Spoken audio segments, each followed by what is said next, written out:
Comics presents Gene Lockhart and Kathleen Lockhart as Rudy and Fanny Nebbs.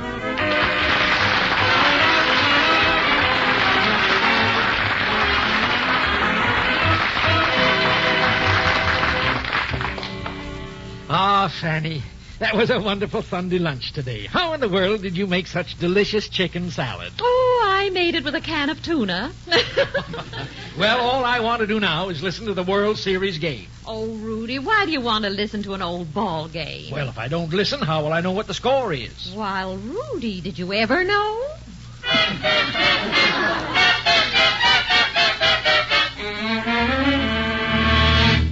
There you are, folks, the Nebs, straight from America's famous comic strip, with Junior, Obie, Slider, and all the others you've laughed, worried, and adventured with for 22 years.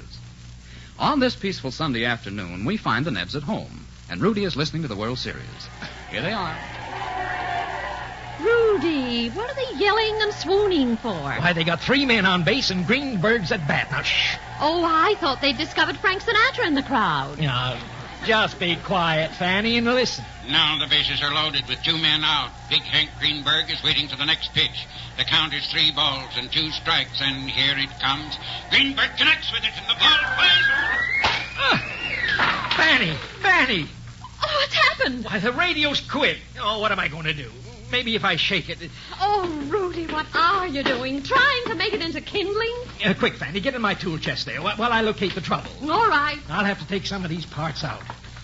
Let me see now. I'll put the tubes over here, and this gadget here, and these little screws. I've got to keep them separate. I'll just hold them in my mouth. Here are the tools, Rudy. Thanks. I'll have it fixed in no time. Oh, you won't if you keep swallowing those nuts and bolts. Well, now, Fanny, I've got to put them somewhere. There's no more room on the floor. Oh, I guess there is room on the floor at that. Well, now, you just get busy and pick all those up. Oh. You know our friends always drop in on Sunday afternoon. Yes. Anyway, I don't think you should be working at a radio on Sunday. Well, maybe I'll be forgiven if I get it fixed in time to listen to tonight's sermon. Now, let me see. Where does this piece go? It doesn't go there. That's a piece off Junior's roller skates. Well, it fits better on the radio. Oh, shucks, what an awful time for the radio to go haywire right at the most exciting part of the game when the score was 1-1 in the third. Now, I'll never know what happened. You'll hear about it from Obie or Herb or Ambi Potts or somebody. Ambi Potts. Ambi doesn't know a baseball from a grape. I like to get my baseball firsthand. Fanny, you wait till the new radios come out. I'll buy the best double reversible combination radio made. Absolutely non-static with FM every AM and PM. Oh, you'll probably have to wait. My new washing machine and the electric mixer come first. Why, the idea, Fanny. You can't hear radio programs on an electric mixer. And who ever heard of getting the Cubs and the Tigers together in a washing machine? Now, who do you suppose is calling who we might or might not be home to? Oh, Rudy, you ought to be ashamed of yourself. Come in. Good afternoon, Mrs. Nebb. Hello, Mr. Nebb. Oh, hello, Buck. Howdy, Buck. Jeepers, Mr. Nebb, what are you making? An atomic bomb? An atomic bomb. No, I'm not. Oh, is Junior home? No, he isn't, Buck. He went over to see Donna for a while. Hey, what's the matter with Junior lately, Mrs. Nebb? All he thinks about is girls. Well, Buck, there comes a time in the life of every man when, as the poet says, what was it the poet said, Fanny? I'm sure I don't know. But when that time comes and a boy starts thinking about girls, like the taxes that's here to stay. Jeepers, you mean they never snap out of it? Rarely, Buck, rarely. And if they do, they usually snap back in again. Gee whiz, I'd rather play baseball. Ah, now you're talking, Buck. Oh, say, how's the World Series going? I don't know. I came over here to listen because Mom won't let me tune in the ball game. She thinks it's too brutal the way they keep knocking out the pitchers. I see. And Junior went over to Donna's to listen to hers. Well, what's the matter with your radio? What's the matter with it? Don't you see these parts all over the floor? Golly, did it explode? Oh, no. Mr. Nebbs scattered it without any help. There was a loose connection, Buck, and one thing led to another until the whole thing got loose. Well, it seems that there was just a general giving away of all the tissue. But don't worry, son. I'll have that game coming in again before Charlie Grimm can chase another umpire. Stand back, Fanny. Maybe I ought to mention that I've built 2 radios myself, including condensers, antennae, loudspeakers. You don't say. Sure. I get standard, shortwave, medium wave. Everything but a permanent, eh, Buck? Well, I almost got a permanent once, too. By mistake, I grabbed hold of a high-tension wire. Well, my boy, it's fine if you're born a live wire, but don't ever try to pick it up. No, sir.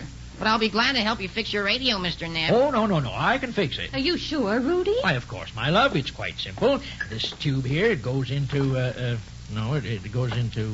Doesn't it go into there, Mr. Neb? Yes, that's just what I was going to say. Then, now, this part fits into, let me see. It fits right into here, Mr. Neb. Yes, that's what I thought. Now, hand me those pliers, Buck. Sure. Here. Thanks. Now, I'll just snip this wire off a little here. Oh, hey, Mr. Neb, you shouldn't have done that. Huh? What? You cut the cord that plugs into the wall socket. Oh. It probably got in his way, Buck. Let me show you how that goes, Mr. Neb. You better let me have the pliers. Okay, my boy. I'll take over again when you get tired. You're a very talented boy, Buck. You play the piano, too, don't you? A little. Say, I didn't know that. You play by ear or by note, Buck? By note, Mr. Neb. Uh-huh. Now, how many notes are there on your piano? 15 on ours. We pay one every month.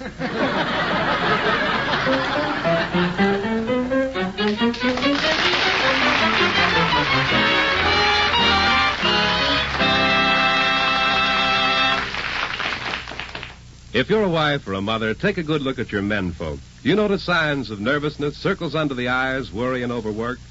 Do they complain of sleep being interrupted, nervousness, or rheumatic pains? These symptoms may be caused by excess acid. Well, there's nothing organically or systemically wrong. The medicine called Cystex. CYSTEX usually goes to work right now, helping nature clear away excess acids and poisons. You must discover Cystex to be a quick and easy way to help remove excess acids through the blood, or your money back is guaranteed on return of the empty package. Get Cystex, CYSTEX, and take it as directed with a glass of water after each meal. See how much better you feel tomorrow.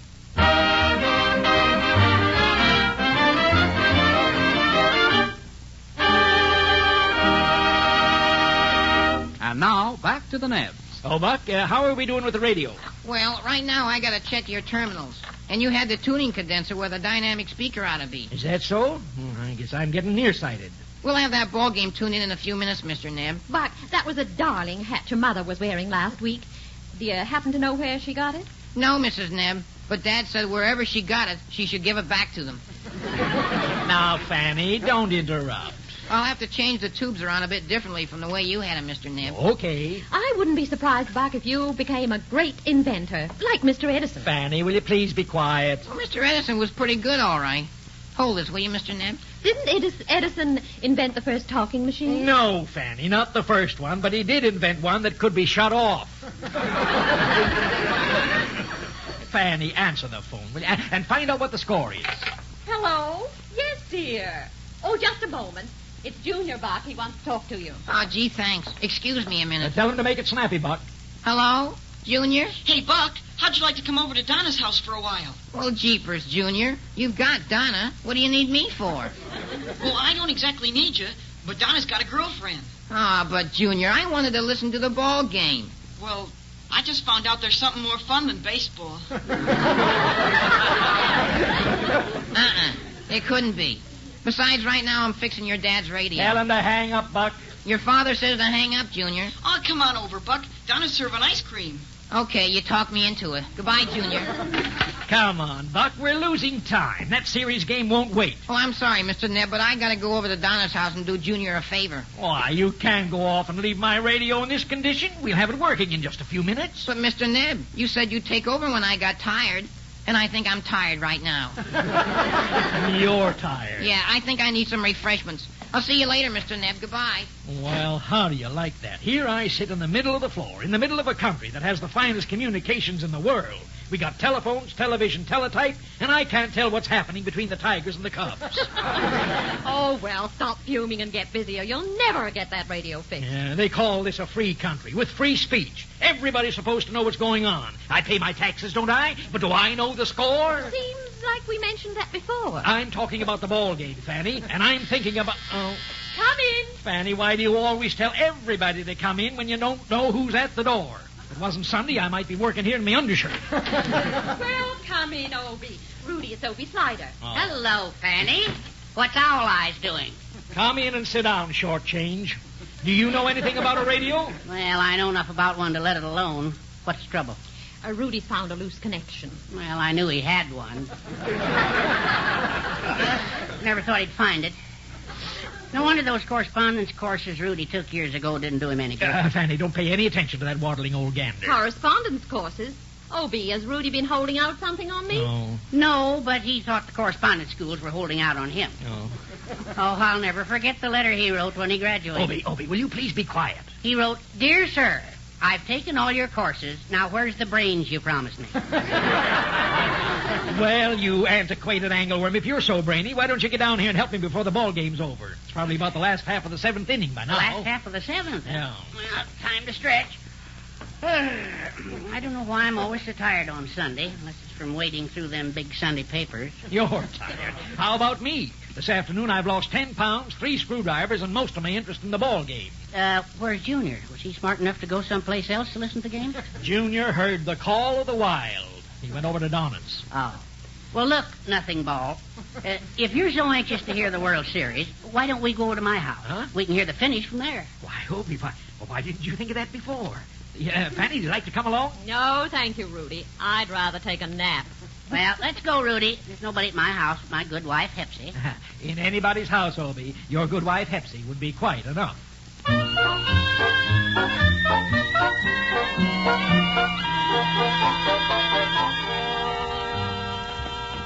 Well, we can listen to the game nice and quiet here, Rudy.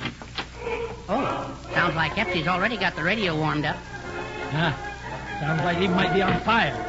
I guess Hepsy's out in the kitchen. That must be why it's turned on so loud. Just sit down, Rudy. I'll switch to the ball game. We have a wonderful recipe sent in by Mrs. Fred Howard of Baltimore, Maryland, for Veronica Lake pea soup. In case you're wondering why we call it Veronica Lake pea soup, it's because we use one-eyed peas. Oh, for Pete's sake, Obie, hurry up and get the game. Well, I thought at first that I had it, and the umpire was in the soup. Believe me, ladies and gentlemen, that was one of the most terrific drives ever smacked off a bat in this man's ballpark. With the bases loaded... Obadiah! Oh, hello, Hepsy. What's the big idea? Were you speaking to me? I was not. I was yelling at you. Good afternoon, Hepsy. Oh, howdy, Rudy. Obadiah, what did you turn the opera off for? Well, Rudy and I wanted to listen to the World Series baseball game. Did you get it? Yep, we got it when you... Well, what did you have when you got it? Well, honey bun, we had the bases loaded and... What were they loaded with? We never found out. We don't know if they were the Cubs or the Tigers. Cubs or Tigers? Land's sake, Obadiah, when did they start broadcasting circuses? Hepsy, you don't understand. Greenberg picked on a cripple. He knocked it out of the park, and he drove 3 Tigers home ahead of him. What is he, an animal trainer? Oh, Hepsy, that isn't the idea. We're talking about a ball game that's being played right this minute in Chicago. Then why don't they play ball and leave those poor animals alone? Let's go, Rudy, before she writes to the Humane Society. Oh, no. You two can just sit there and listen to something good. I'll get that opera again. I'm going back to the kitchen. I'm baking a pie. Take your time, Hepsy, I hope. I'll be back to visit Mason, Rudy. Don't hurry, Hepsy. Hey, look, Rudy, can you sing? Well, sometimes I do a little harmonizing in Herb's Barbershop. Well, then I'll switch the radio back to the ball game and get the score while you sing like this here opera, heaven forbid. Well, I guess that's better than missing the game entirely. me. Well, it looks like there's an argument down there on the field. Yes, the infield has come into the plate to talk it over with the umpire, so we'll take the time to recapitulate the score inning by inning. Start singing, Rudy. Hold that tiger, hold that tiger, hold that tiger. Obadiah, what intonation are you doing with that radio? Static, Hepsy. Awful lot of static. Looks like a thunderstorm's coming up. And not far off, either. Obadiah, get away from that radio. Now, Hepsy, all we want to do was find out the score. Rudy went and broke his radio. Well, if you two don't get out of here, I'm going to break this one. Now, Hepsy, before you do anything rash, I want you to get one thing straight. And what's that, Obadiah? Rudy and I, we're leaving.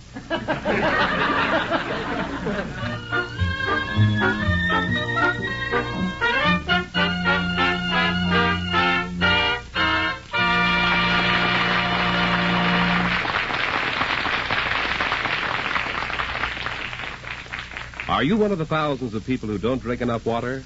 If so, here's a health tip. Drink a glass of cool, pure water after every meal.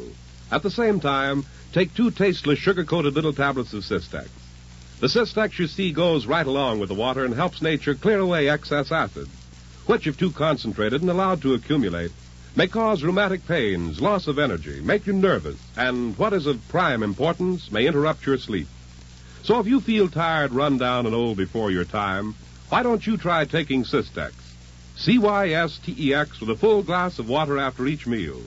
When there's no organic or systemic cause, Cystex usually goes to work right now, helping nature eliminate excess acids and poisons through the bloodstream. And this aid to nature in filtering and cleansing the blood may bring more restful sleep, a quick increase in vitality, help to make rheumatic pain subside, actually make you look and feel years younger. This much is certain. Cystex must satisfy you in every way, do far more for you than you expect. Or you simply return the empty package and your money back is guaranteed. So get money back, guaranteed Cystex. Cystex from your druggist today. Take it with a glass of water after each meal. See how quickly it puts you on the road to feeling like new again.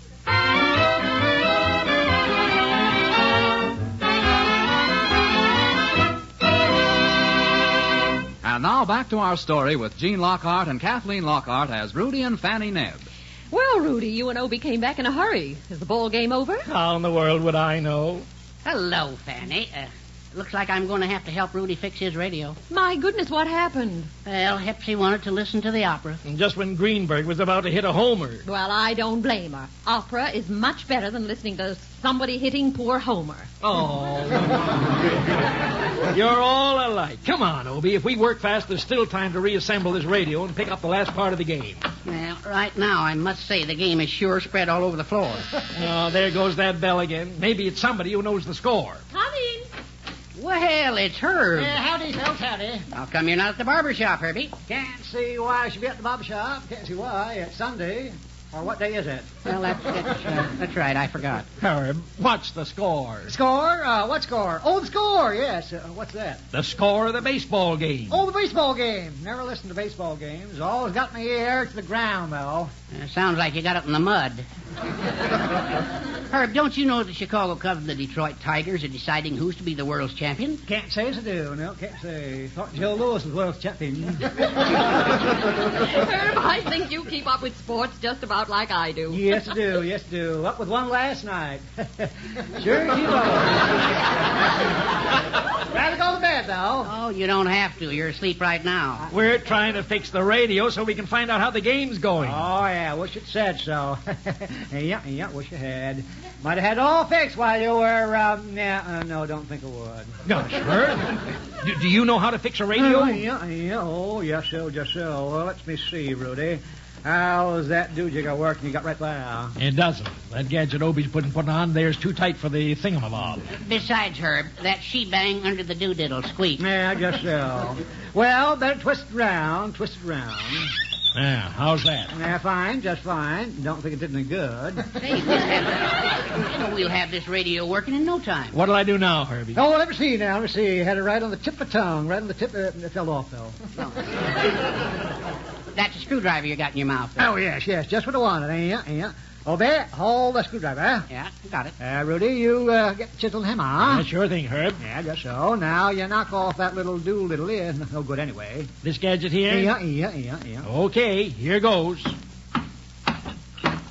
Hey, we got the darn thing together. Now we'll find out what the score is. Now, what to play, ladies and gentlemen, what to play? It works. By golly, it works. One out into deep left. And Well, maybe if I turn this thing half. No, Herb. No, let it alone. It's working fine. Herb! Well, Chibusted, what's that sticking out of your mouth, Rudy? Tube or the loudspeaker?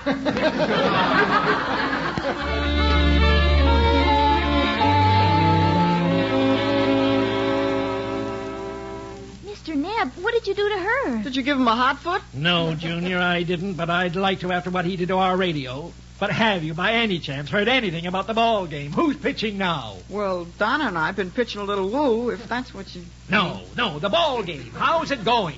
Well, I don't know, Dad. How is it going? Go on, Rudy. Tell him. How's it going? If I knew, I wouldn't be asking. You can look at my radio and tell I don't know anything.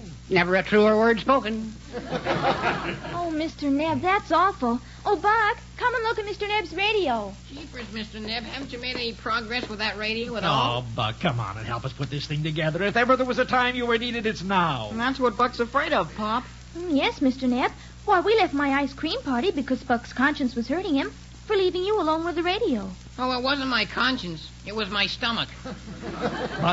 Buck, I'll make you a proposition. You fix this radio so I can hear whatever's left of the game and name your price. Money's no object. Will you make it enough so it will be an object? I'll give you $1. Cheapskate. Obie, you be quiet. Oh, but Rudy, give Buck a chance to figure whether he wants to contract for the whole job or do it piecework. Well, it'll cost you more than $1 if I charge by the piece. Well, I'm in a hurry. I'll give you $3. 3.5. $4. We'll make it 5. 5 it is. I'll be very happy to fix it for $5, Mr. Neb. All right. Hey, how did the price get up so fast? I was bidding against you, Owl Eyes. Obie, how I ever picked you for a business partner, I'll never know. Well, don't pat yourself on the back for that. It was my idea. Now, Buck, get busy. Obie and I'll help. We'll all help. Oh, you don't have to, Mr. Neb. $5 is all the help I'll need. But, Pop, Buck and I want to play catch, don't we, Buck? Well, Junior, you see... Well, Junior, please don't talk to Buck. Never bother a man when he's busy. Get busy, Buck. I'm busy, Mr. Neb. Gee, Pop, Buck and I have to play catch today on account of tomorrow is school, and I can't take my new glove to school on account of Mickey Dooley won't let me play with him. He won't let you play with your own baseball glove? No, he takes it away from me, or else there's a fight. Junior Neb, you stand up for your rights. Oh, he does, Donna, until Mickey knocks him down. Junior, what's Mickey got that you haven't got? A left hook. Oh. Why, Junior, when I was your age, I could lick any fella twice my size. Yes, sir. In my neighborhood, I was kingpin. From kingpin to pinhead in one easy lesson.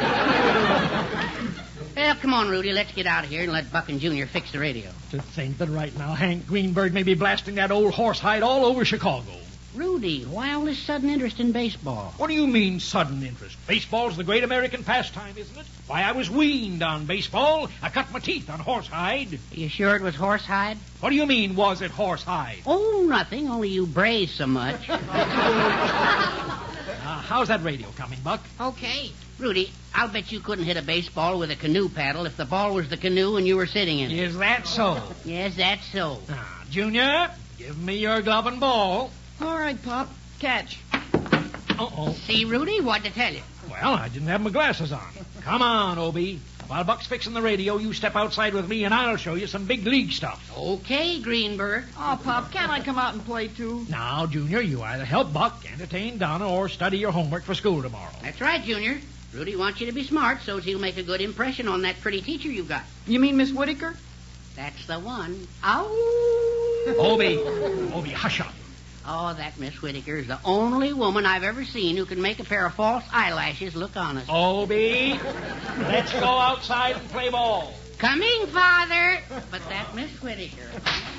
Oh, jeepers, I'm glad they've gone. Now maybe we can get this radio fixed. I don't think Mr. Slider makes a very interesting wolf. Do you? No, his howl has a crack in it. You shouldn't say that, Junior. Unless you're jealous, of course. Me? Jealous? Now, Donna, don't get the wrong impression. Anyway, Miss Whitaker is practically an old maid. Why, she must be 22. Why, some girls can be very attractive at 22. With the right makeup and false eyelashes like Miss Whitaker's. Well, gosh, maybe she can't help it. Maybe she's got bald eyelids. Listen, kids, how about helping me concentrate on fixing this radio? Sure. Anyway, Donna, I'm practically not at all interested in Miss Whitaker simply because she happens to be my teacher. Am I, Buck? Junior Neb, how long do you intend to remain in the 10th grade? I think that depends on how long Miss Whitaker intends teaching it. Buck, you just be good enough to concentrate on that radio. You're getting $5 for fixing it. So everybody's happy. I'll have $5 and you'll have a date with Donna. Not if he stays in the 10th grade. Oh, I'm tired. Rudy, why don't you get Junior out here to pitch to you? Junior's pitching inside. Come on, Obie. We haven't done anything since we came out here but sit in the shade. Well, I'm the reminiscing type. Got nothing left but memories. I'm getting too old to remember them. Come on out here. Okay. Ah, boy, feels good to put on a baseball glove again. Hey, hubba, hubba, hubba. You ought to wear a baseball glove all the time, Rudy. You got nothing but thumbs. Now listen, Half Pint. You just wind up and shoot the ball to me. Okay. Here she comes. That one slipped through. Hey, why don't you throw the glove away and get a bucket? Come on and play ball. Come on, throw me another one. All right, you asked for it. Here's the curve, high and on the outside. Ow! You threw a beanball. Make a note to get a suit of armor. Where did that ball go? Well, you can't find it while you're counting stars. All right, Obie Slider. I'd just like to see you do that again. It'll be a pleasure. Oh, Mr. Neb! Oh, Mr. Hey, Neb! Pop, can I catch a few now? Stand back, Junior. I haven't got the kinks out yet. Hey, Mr. Neb, you wanted to get the... Now, kids, you've got all week to play ball. It looks like Obie and I could take over for just one afternoon. Well, I've had enough, Rudy. Let them play. Let them play, he says. Why, Obie, you remember the fellows who perfected that famous triple play, Tinker to Evers to Chance? I don't know anything about Stinky or if he ever took a chance. Oh, Mr. Neb, you said you wanted to... Well, they never would have been famous if they hadn't practiced, would they? Play ball. But, Pop... Quiet, Junior. You just sit down there and warm the bench. Mr. Neb, you've got to listen. What's the matter, Buck? Can't you fix that darn radio? Well, that's what Buck's been trying to tell you, Mr. Huh? Neb. The radio's fixed, and you can get the World Series. Well, why didn't you say so?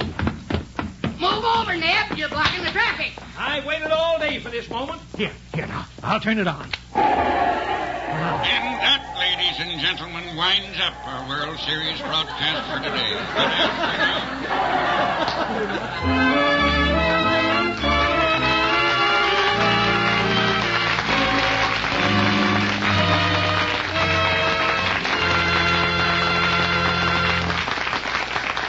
The Nebs will be back in just a moment. Faith and hope are two important characteristics necessary to health, happiness, and success. Without hope, we lack the courage to try. Without faith, we give up too soon.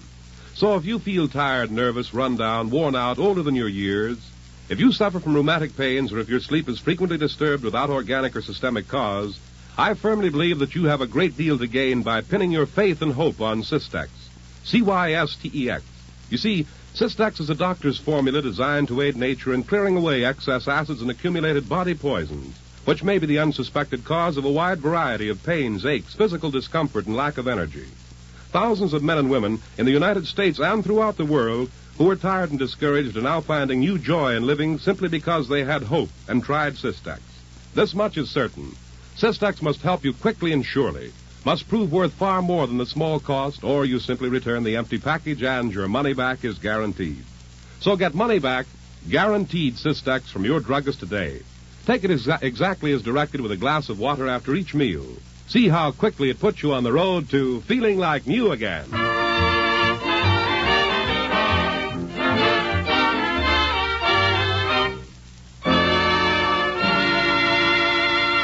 And now, here are the Nebs.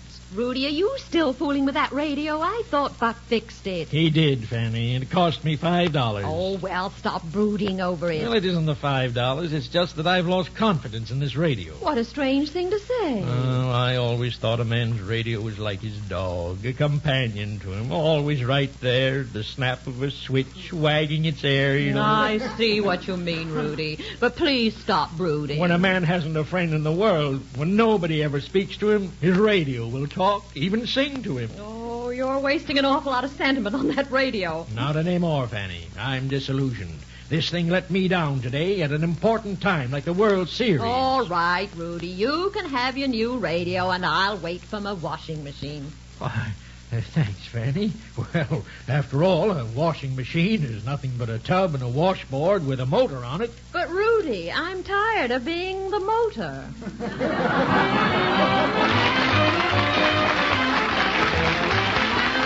Join us next Sunday, same time, when Cystex again presents Gene Lockhart and Kathleen Lockhart as the Nebs. If you'd like to attend one of these broadcasts and meet Gene and Kathleen Lockhart in person, write to radio station KHJ Los Angeles 38 for tickets. Nebs are created by Saul Hess and are supervised for radio by the Bears. This is Tom Dixon saying goodbye for Cystex. Read the Nebs every day in the Los Angeles Examiner. This is the Mutual Broadcasting System. Mutual Broadcasting System. Mutual Broadcasting System. Mutual Broadcasting System.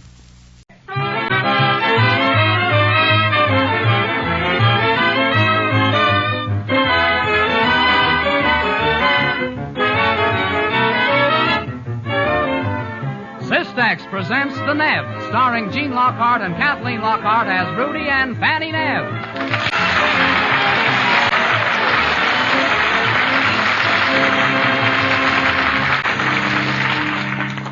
The Nebs, straight from America's famous comic strip, with Junior, Obie Slider, and all the others you laughed, worried, and adventured with for 22 years. Dinner is finished in the Nebb home, and now Fanny and Rudy Nebb are in the living room, each occupied with a favorite page of the evening paper. The bride wore her great-grandmother's wedding gown of Chantilly lace, long white satin mitts, and an orange blossom halo. Hello. Rudy, are you listening? Huh? I remember when her grandmother wore it. And if that wedding gown looks like lace, it's because the moths have been in it. Huh? Oh, here's a darling coat. Listen, dear. It says gray wool, platinum fox trimmed, guaranteed to turn heads your way. Would you like that, dear? No fudge, Fanny. Rudy Nebb, you haven't listened to a word I've said. Huh? Oh, I beg your pardon, Fanny. I was just thinking it may be years before we know how this turns out. What turns out? Why, whether or not Sally Toodles will ever marry Blackie. Oh, dear. A little while ago you were wondering about that character who worked the soap company. A lot of characters work for soap companies. Joan Davis, Kay Kaiser. Oh, I don't mean on the radio. I'm thinking of that fellow B.O. Plenty. Why? Fanny, you don't keep abreast of the news at all. Now, B.O. Plenty was Hello, Mom. Hiya, Pop. Junior, where on earth have you been? Yes, son. It's getting late. Isn't it about time you did your homework? Oh, I finished my homework over at Donna's. I'd have been here sooner, but I had to tell Donna good night. Junior, when I was courting your mother, it didn't take me that long to say good night. Yeah, but I learned how by watching Van Johnson. If I remember correctly, Rudy, you could have stood a few lessons. No. Fanny. Oh, that's all right, dear. Times have changed. I'll say they have. Why, when I was a boy, I used to walk 5 miles to school and 5 miles back. And when I got home, I chopped the cow, milked the wood. Now, Rudy. Well, you know what I mean. And when I'd finished getting in the wood, I studied my lessons by the dim light of an oil lamp. Jeepers, Pop, no wonder you didn't learn much. Junior. Young man, I'll have you know people were just as smart then as they are now. And then why didn't they have electric lights and DDT? No. Junior, you've got the wrong answer for everything, in spite of all your advantages. Good schools, public libraries. Oh, that reminds me. Huh? The public library has an ad in tonight's paper asking people to donate any worthwhile books they may have laying around. Is that so? Hey, they can have my geometry. Junior, you need your school books much worse than the library does. Yes, sir. You hang on to that geometry book. You never can tell. Someday you may want to be a doctor. Oh, Pop. Geometry isn't for doctors. It's for architects and carpenters and anybody who works with rulers and saws and tools. Well, doctors use saws and tools. You should have seen the saw they used on my tonsillectomy. We must have a few good books around here that we could give to the library. Why, of course, Fanny. Now, I'd like to help the library, but off and on I've had ambitions to build up a nice private collection of books for myself. But, Pop, you never read books. Why don't you take an... Junior, I'm thinking about you. If we had a nice library here at home, you wouldn't have to go all the way over to Donna's house to do your homework. Gee, Pop, get hep. Do you think I go over to Donna's to read books? Well, Rudy, you can certainly part with that old set of books in the attic. Are those books still in the attic? I wondered what had become of the Rover Boys. That stuff is corn on spare cobs. Anyway, I didn't mean the Rover Boys. There are about 20 volumes of big books in the attic. They've been put away for years. Why can't June take them down to the library on his way to school? Why, he can, Fanny. We've got to support our public library. He can take them there tomorrow morning. 20 volumes? That's all right, Junior. You can make several trips and get Buck to help you. All right, Mom. By the way, Fanny, I don't seem to remember which set of books that is. What's the title? Oh, they're books you've owned since before we were married, Rudy. I think they're books about animals. Oh, yes, I remember when I bought those. I thought wildlife sounded mighty interesting.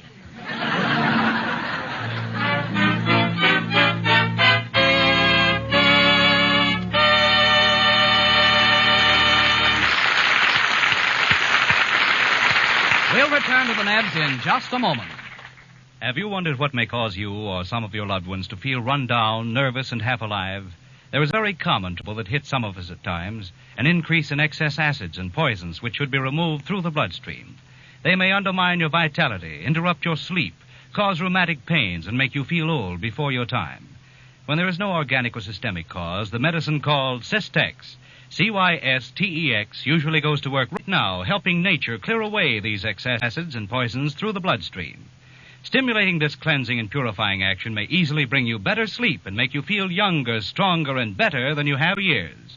So if excess acids make you feel run down and half alive, try Cystex. Get Cystex from your druggist and take it exactly as directed with a glass of water after each meal, under the positive guarantee of money back on return of empty package unless completely satisfied. See how much better you feel tomorrow.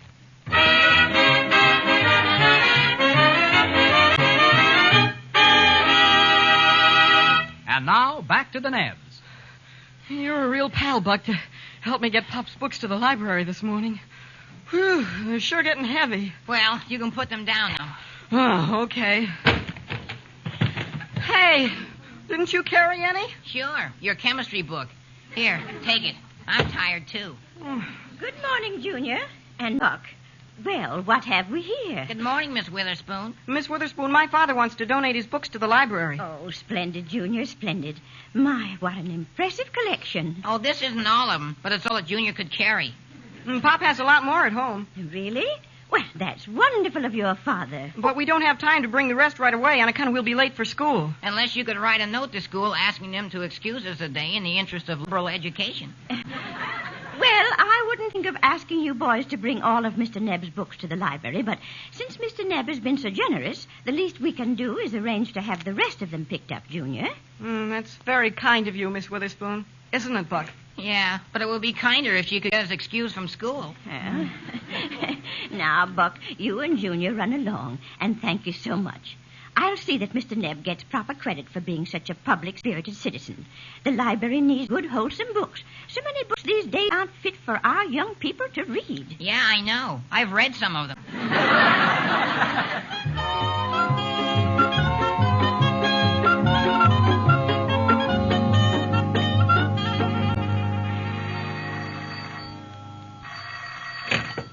Hello? Yes, this is Sylvia Appleby. You've been trying to get me all morning? Well, my phone has been so busy, this is the first time it's had a chance to ring. I did so want to talk to you at our club meeting yesterday, but everybody was there, so there was no one to talk about. Oh, say, listen, dearie. Have you heard what Rudy Nebbs is doing? He's donating all of his books to the public library. Huh? Why? Oh, at his age, I suppose he's given up trying to learn to read.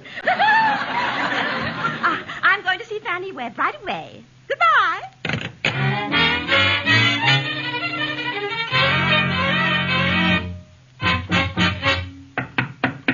Come in. Good morning, Fanny, darling. Hi, Sylvia, what's the matter? I'm just completely out of breath. No, at last. Yes. No. Oh, Fanny, the marvelous thing Rudy Nebbs doing for this town has everybody thrilled. Really? I thought Rudy was long past the point where he could thrill anybody. Well, now, the trouble with you and Rudy is... The trouble with you and Rudy is that you're entirely too modest. Now, I always say give credit where credit is due. And by the same token, if there's any blame to be placed, let them which are to be blamed be blamed. Don't you see? And I'll do all in my power to see that they are. Well, what has Rudy done now? I'm talking about Rudy giving his library to the city. Oh, those books. Oh, Junior took some to the library this morning. Well, I know all about it, you see. Yes, Sadie Witherspoon, librarian, told Hepsy Slider, and Hepsy called Emma Gruntley, and Emma Gruntley called me and said the library was going to have the rest of Rudy's books picked up this afternoon. Oh, the library shouldn't go to all that trouble. Junior could take the rest of them after school. And, Fanny, before the library gets all your books, I'd like to get one here that belongs to me. You remember that one, don't you? Do I have a book of yours, Sylvia? Well, certainly, Fanny. You know the book. I'm afraid I don't. Anyway, I haven't read it. What's the name of it? What's the name of the book? Why, Fanny, come closer. Forever Amber. Forever Amber? Why, has that book been in my house all this time and I haven't read it? Well, I'll just have to take it along. It'll soon be time to get into my heavy winter reading. And besides, there's a shortage of coal. Fanny. Oh, Fanny. In here, Rudy. Well, hello, Sylvia. Hello, Sylvia.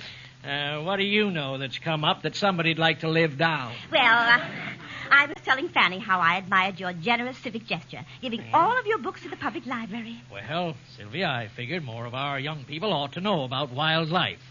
Wildlife? What? Sakes alive. Rudy, Ned. Oh, we're talking about wild game, Sylvia. Animals. It's a natural mistake, Fanny. I made the same one when I bought those books. Well, anyway, you've got a lot of books here that aren't about animals, and I'm sure the library will be glad to get them. Rudy, you aren't giving all our books to the library, are you? Huh? Why, of course not, Fanny. Where'd you get that idea? Well, she got it from me, and I got it from sources usually considered reliable. Sylvia, don't believe everything you hear. Oh, not me. I just pass it on. I wonder if anybody else has heard it. Yes, the newspaper. The newspaper? Yes, indeed. It's all over town by now. Oh, and I'll have to be running along. That's in case it isn't. Well, goodbye, Fanny. Goodbye. Oh, wonderful gesture, Rudy.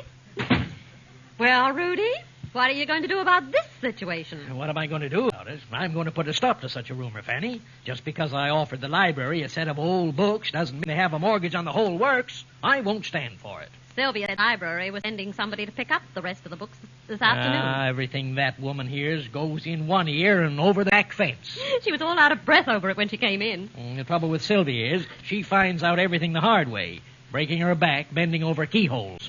Hadn't you better call up the library and explain the whole thing? Explain? What have I got to explain? I'm giving them a set of books, so they get the set of books, and that's all.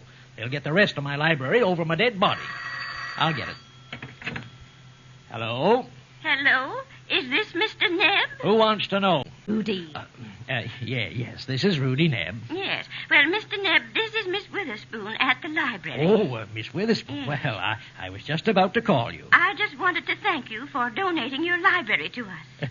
Donating my library? And I want to tell you how grateful we are, and that we're sending for your books this afternoon. No, just a minute, Miss Witherspoon. Now, Mr. Nebb, don't try to pretend it isn't anything. It's the biggest thing that's ever happened to our library. And you're becoming the Andrew Carnegie of our town. Miss Witherspoon, you've got the wrong cow by the tail. Mr. Nebb, you have such a marvelous sense of humor. You know, Andrew Carnegie gave away $200 million. Well, he probably had a lot of relatives. And besides, Andrew Carnegie founded our modern, free public library. Then you don't need my library. Why, of course we do. And we're very proud that our most prominent citizen is following in Mr. Carnegie's footsteps. Huh? I am? Thank you again so much. Oh, you're wonderful, Mr. Nebb. And goodbye. Well, Rudy, what happened? Fanny, if Andrew Carnegie can start public libraries, Rudy Nebb can finish them. Fanny. Hello, Fanny. Obie Sliders. Nice to see you. Hi there, Obie. Well, hello, Rudy. What's the town's big-headed benefactor doing? So you've heard about me donating my library, have you? Oh, yes. Everybody's heard about that. Say, what's behind this? You trying to get my job as mayor? Fanny, Obie just hates to see me in the limelight. But that's human nature for you. I guess Andrew's friends felt the same way about him. Who's Andrew? Andrew, why, a great American whose counterpart I'm known as in this town. I don't believe I know any Americans that obscure. Obie the librarian told Rudy he was following in the footsteps of the great American Andrew Carnegie. American? Andrew Carnegie was a Scotchman. He gave away $200 million. Oh, then he wasn't a Scotchman. Obie, why don't you stop razzing me and try to think up something constructive to do yourself? Besides taking $5 out of the city kitty every time somebody's fined for speeding. Well, now, that's an idea. While you're donating to the library, you might give me a little help so I could maybe start a museum. Relics of the town's past, you know. What could I do? Just donate me your old family album, that's all, brother. What's the matter, Obie? Are you jealous of my prominence? Oh, no, I'm not jealous. But if I was a prominent man like you, I wouldn't pull a cheap trick like giving the city a lot of old second-hand books. No, you wouldn't, eh? No, sir. I'd build them a library. Well, thumbtack, if you're so public-spirited, why don't you build him a library? Rudy, if you donate all the books I see in this room, and that ain't many, I will build a library. All right, then you can start laying the cornerstone, my friend, because I'm donating every one of them. Bet you don't. Oh, Slider, I'll bet you any amount and call that bluff. Now put up or shut up. When I put up, you'll shut up. I'll make you build a new library. You name the bet. How about $10? Here, small change. You're covered. This afternoon, every one of these books goes to the library. Pay me. Nope, you pay me. Here's a book they don't get because it belongs to me. Oh. Take the money, you chiseler. Yeah, I loaned you this book 3 years ago when you had to make a speech at that banquet. Remember the title? Among the humorists and after-dinner speakers. Yeah, that was sure a typical banquet, too. Instead of bringing you a vegetable and then the dessert, they had dessert and then the corn. It seems to me you made a speech, too. Yeah. Gee. Oh, did I have them rolling in the aisles? Yes, and that's another thing. You'll never make me believe you didn't bust your suspenders on purpose.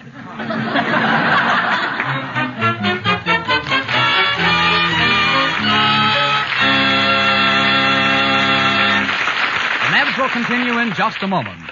But first, ask your doctor, and he's likely to tell you that a high percentage of people don't drink enough water. So here's a health tip. Drink a glass of cool, pure water after every meal. At the same time, take 2 tasteless, sugar-coated little tablets of Cystex. The Cystex, you see, goes right along with the water and helps nature clear away excess acids, which, if too concentrated and if allowed to accumulate, may cause rheumatic pains, loss of energy, make you nervous, and, what is of prime importance, may interrupt your sleep. So if you feel tired, run down, old before your time, why don't you try taking Cystex? Cystex with a full glass of water after each meal. When there is no organic or systemic cause, Cystex usually goes to work right now, helping nature eliminate excess acids and poisons through the bloodstream.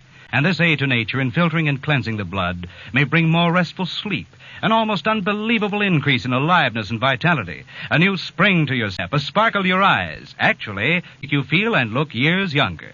This much is certain. Cystex must satisfy you in every way, do far more for you than you expect, or you simply return the empty package and your money back is guaranteed. So get money-back guaranteed Cystex, Cystex, from your druggist today. Take it with a glass of water after each meal. See how quickly it puts you on the road to feeling like new again.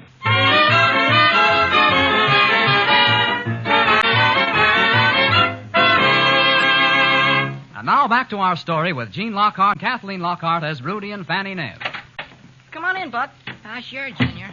I better pick up the books I loaned you before they get mixed up with your father's donation to the library. Yeah, I have 2 of your detective novels and your book on the art of self-defense. Oh, you mean jujitsu for jerky joints?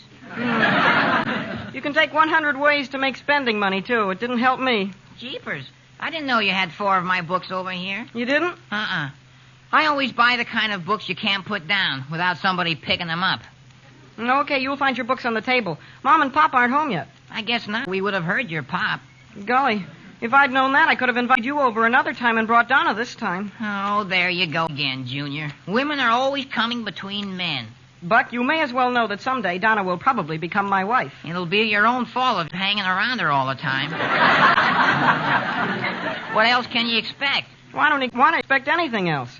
Buck, you don't seem to get the idea at all. I guess it's because you're not as mature mentally as I am. Oh, yeah? Then why do my school grades average 90 when they have to be awfully generous with you to give you a 70? Let's get back to the subject we were on. If that's all that's on your mind, Junior, why didn't you stay over at the All Come On In and feed the jukebox? And I ran out of nickels. Well, you could sit around and chin with the chicks. Buck, why don't you like to clinch a classy chassis and do a little rug cutting? Fuzz off the rug gets up my nose and gives me hay fever. If you'd develop an interest in girls, you'd soon forget your hay fever. At least there wouldn't be so much hay in it. But I feel about girls just like I do about elephants. I see practically no similarity between girls and elephants, even in Fatima Johnson, and she weighs nearly 200. Oh, I'm not talking about size, stupid. Well, how can you feel about girls like you do about elephants? I like to look at them, but I wouldn't like to own one. Okay, go ahead and find your books. Well, I've got all 4 of them. I gotta be going now, Junior. Why, hello, Buck. Junior. Hello, Mr. Neb. Hey, Pop, when did you decide to donate every book we own to the library? Why, just today, son. I'm glad I thought of it, too. You see, my philanthropies are creating quite a stir in town. That was very nice of you, Mr. Neb. Thank you, Buck. By the way, did the library send you up to get some of my books? You've quite a collection there. Oh, no. Buck didn't want to get his books mixed up with ours. Looks like it might be easier for ours to get mixed up with his. Well, I've got to be going now. So long, Junior. Goodbye, Mr. Neb. Goodbye, Buck. See you tomorrow, Buck. Junior, just where is the public library anyway? Here or in the building it's supposed to be in? What do you mean, Pop? Everybody's coming here for books. Why do you have to go around borrowing everybody's books? Well... You don't see me running all over town begging my friends for books, do you? Oh, Rudy, I'm glad you're home. Oh, hello, Fanny. Oh, dear, that's probably somebody from the library calling for what's left. Come in. Oh, good evening, Mr. and Mrs. Neb. Oh, hello, Donna. Hello, Donna. Hello, Junior. Won't you sit down, dear? Oh, I can't stay, thank you. I was going to call Junior to come over, but Mother thought I could come over here and get away much quicker than Junior could come over to my house and get away. Mother wanted me dinner. Jeepers, you wanted me to come over to your house, Donna? Yes, and bring back the book you borrowed. Borrowed? What's the matter with the family? I guess we're all just yearning for learning. What book did he lend Junior, Donna? What book did you lend Junior, Donna? Oh, Mrs. Neb, it's the most thrilling, throbbing, terrifically fiery and impetuous love story ever put on paper. Sounds like they should have put it on asbestos. Golly, I evidently didn't read it yet. What's the name of it, Donna? Oh, it has dash and verve and boldness and high adventure and poignant love under tropic skies. Maybe we've seen it in the movies with Dorothy L'Amour. But for a beautiful love story, it ends so tragically. Well, a lot of them do. I remember that story about Cleopatra, letting a snake bite her because she was in love with Anthony Adverse. Oh. Pop, that snake was a character in the Garden of Eden.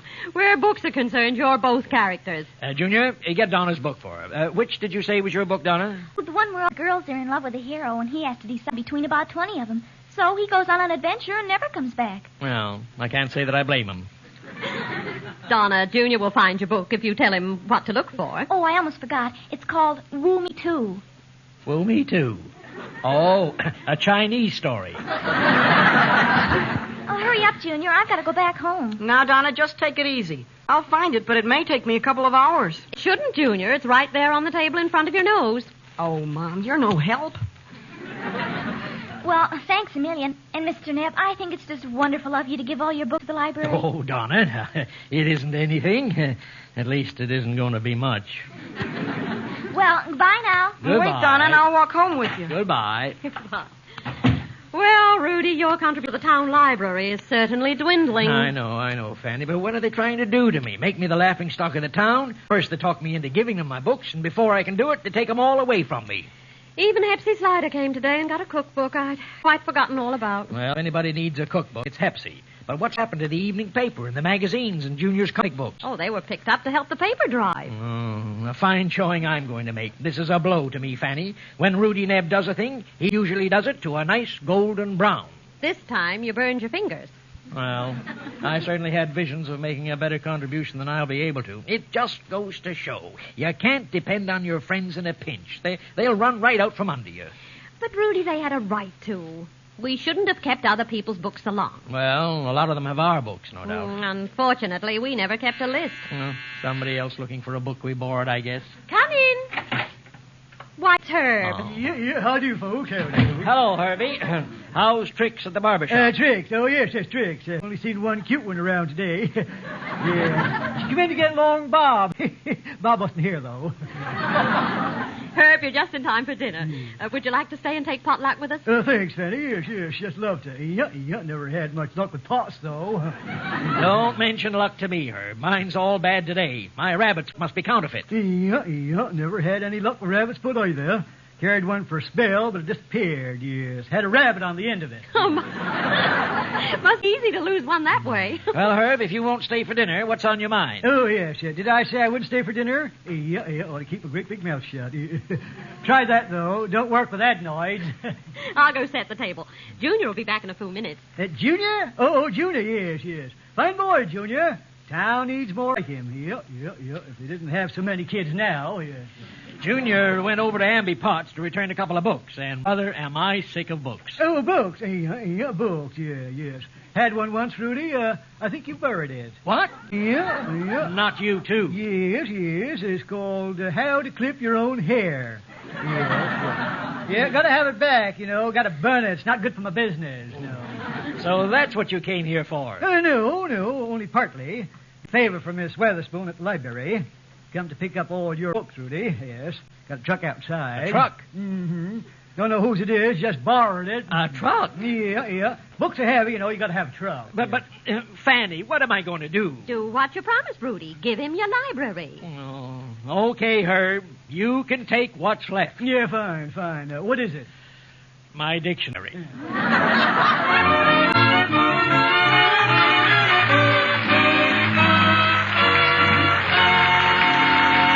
We'll return to Rudy's worries in just a moment. If you're a wife or a mother, take a good look at your menfolk. Do you notice signs of nervousness, circles under the eyes, worry, and overwork? Do they complain of sleep being interrupted, nervousness, or rheumatic pains? Ask yourself, does my husband look years older than he actually is? These symptoms may be caused by excess acids and poisons, which should be removed through the bloodstream. When there is nothing organically or systemically wrong, the medicine called Cystex, Cystex, usually goes to work right now, helping nature clear away excess acids and poisons. So if you're run down and not up to par, why don't you try Cystex? You must discover Cystex to be a quick and easy way to help remove excess acids through the blood and to gain increased vitality and better sleep, or your money back is guaranteed on return of empty package. Get Cystex, Cystex, from your druggist today, and take it as directed with a glass of water after each meal. See how much better you feel tomorrow.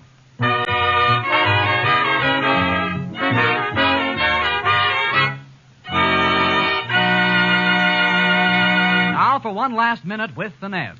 Rudy, why are we stopping in the library? Fanny, I just remembered that dictionary we gave them. I had our war bonds hidden in it. Why, Rudy, our savings? Yes, I'm glad to give the library a dictionary, but I've got to get back those bonds. Oh, Mr. and Mrs. Nebb, good morning. Oh, good morning, Miss Witherspoon. Can I be of any help? You certainly can, Miss Witherspoon. That dictionary we gave you. Oh, yes, your library. Well, may I see it again? No, you are fond of it, aren't you? Yes, I mean, no, that is, I forgot, and left our war bonds hidden in it. We only want the bonds. Well, certainly, you may have them.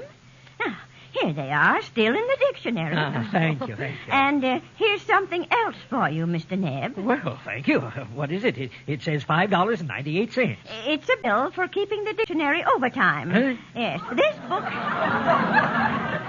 You see, this book already belonged to the library. Join us next Sunday, same time, when Cystex again presents Gene Lockhart and Kathleen Lockhart as the Nebs. If you'd like to attend one of our broadcasts and see Gene and Kathleen Lockhart in person, write to radio station KHJ Los Angeles 38 for tickets. The Nebs are created by Saul Hess and supervised for radio by the Bears. This is Tom Dixon saying goodbye for Cystex. This is the Mutual Broadcasting System. Read the Nebs every day in the Los Angeles Examiner. KHJ Los Angeles. Adventures of the Shadow follow immediately. Los Angeles. Adventures of the Shadow follow immediately.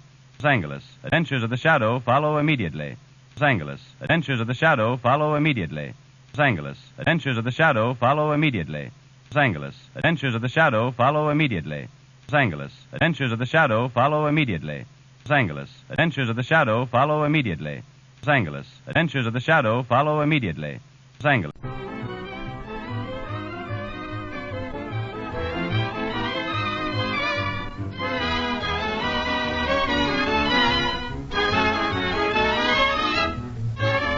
Cystex presents The Nebs, starring Gene Lockhart and Kathleen Lockhart as Rudy and Fanny Nebbs.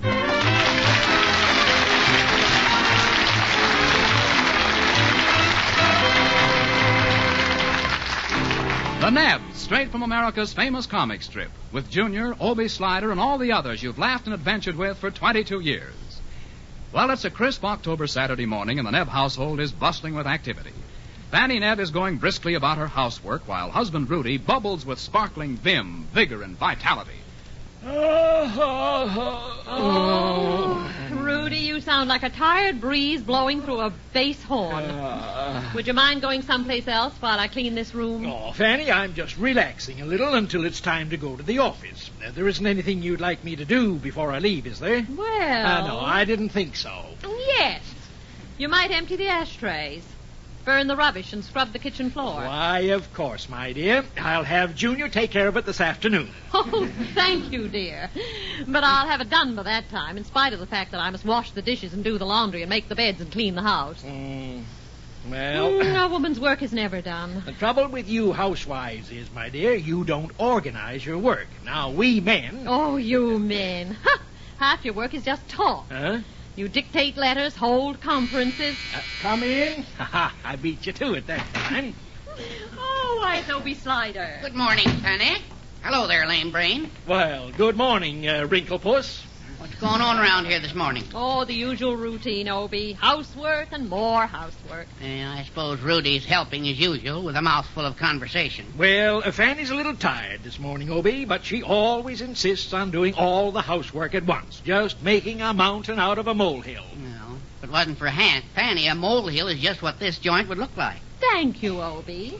I was just telling Rudy you men have it pretty easy. With the domestic help so scarce now, a woman's work boils down to just plain drudgery. Well, Fanny, maybe you do need a little rest. Now, why don't you take a vacation? Go spend a few days with our daughter, Betsy. Junior and I can manage here at home. Oh, no. I remember too well what happened the last time I went to Betsy's. Yeah, I'll bet when you got home you sure had a surprise. Oh, she certainly did. 2 new sets of dishes. Then I got another surprise that left them all for me to wash. Oh, well, the next time we'll use paper plates. Why, Obie, Rudy didn't even bother to send out the laundry. And when I got home, the house was a mess. There wasn't a single clean sheet or a pillow slip. That's right, Fanny. I came over while you were gone, and the only cover on Rudy's bed was 2 layers of cobwebs. Well, after all, I had my own work to do. A man can't run his business, keep house and cook meals at the same time. What's a wife for, anyway? Oh, to jitterbug with and take out to dinner. Well, I do take my wife out to dinner. Why, every Saturday I say to Fanny... Fanny, let's go to the come on in and get their warmed-over merchant's lunch. Well... that dollar steak dinner isn't so bad if your dentures can take a beating, Rudy. Now, listen, you two, I'm not that bad. Oh, Rudy's all right, Obie. He just hasn't any conception of the work involved in running a home.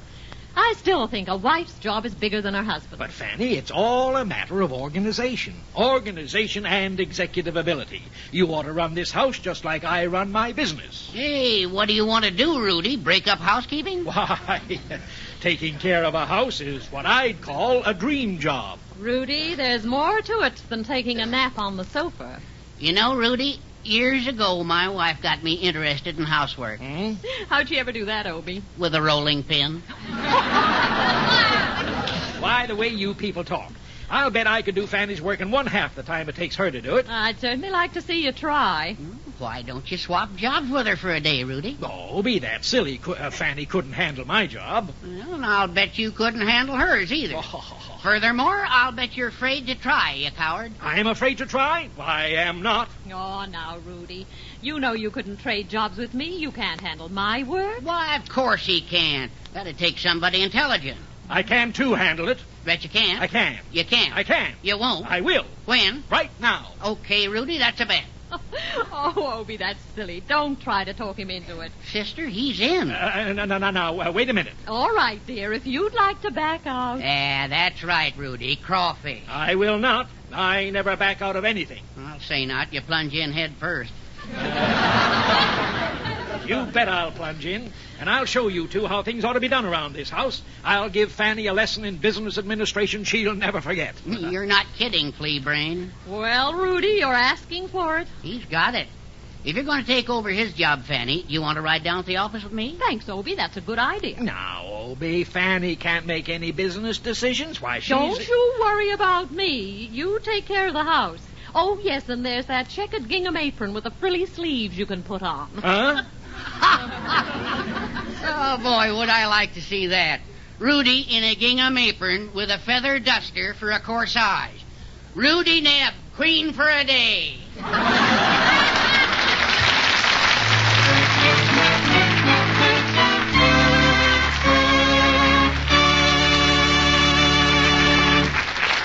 leave our queen for a day for just a moment. In the meantime, here's a health question for every home. Does anyone in your family feel below par, look run down and haggard? The cause may be excess acids and poisons which should be removed through the bloodstream. These excess acids and poisons may cause circles under your eyes, rheumatic pains in muscles and joints, interrupt your sleep, make you feel nervous, run down, and old before your time. When there is nothing organically or systemically wrong, the medicine called Cystex, Cystex, usually goes to work right now, helping nature clear away excess acids and poisons through the bloodstream. Stimulating this natural cleansing and purifying action may easily bring you new energy, vitality, and better sleep. You must discover Cystex to be a quick and easy way to help eliminate excess acids through the bloodstream and gain more youthful vitality, or your money back is guaranteed on return of the empty package. So get Cystex, Cystex, from your druggist today and take as directed with a glass of water after each meal. See how much better you feel tomorrow.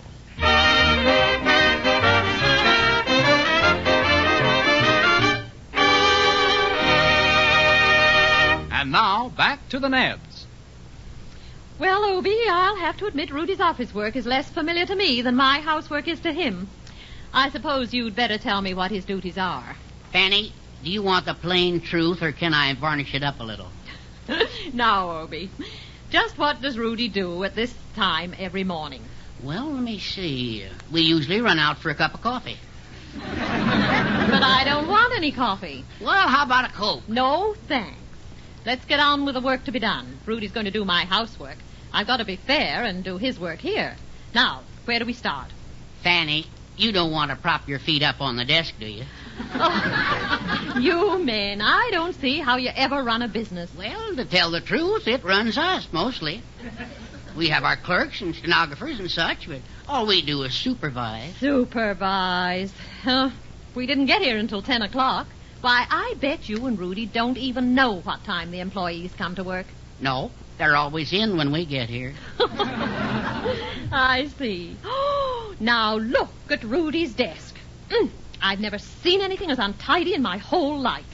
A mountain of circulars, ads, and memorandums all piled in a heap. Well, what does he use for them? To hide behind when he's in conference with a siesta. Oh. Well, I'm going to file them. Well, do you know where to file them? Sure. In the wastebasket. There. Now we can see the desk. Yeah. Nice rich soil, ain't it? Now, I think I'll clean all these papers out of the pigeonhole. Well, I'd be careful if I were you, Fanny. The last time Rudy did that, a pigeon flew out.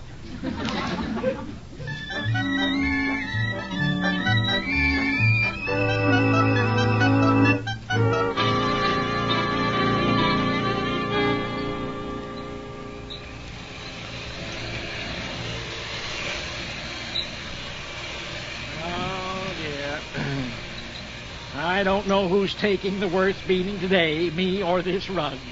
The only way to properly vacuum a rug is to move all the furniture out of the room. Well, the ashtrays anyway. Oh, come in.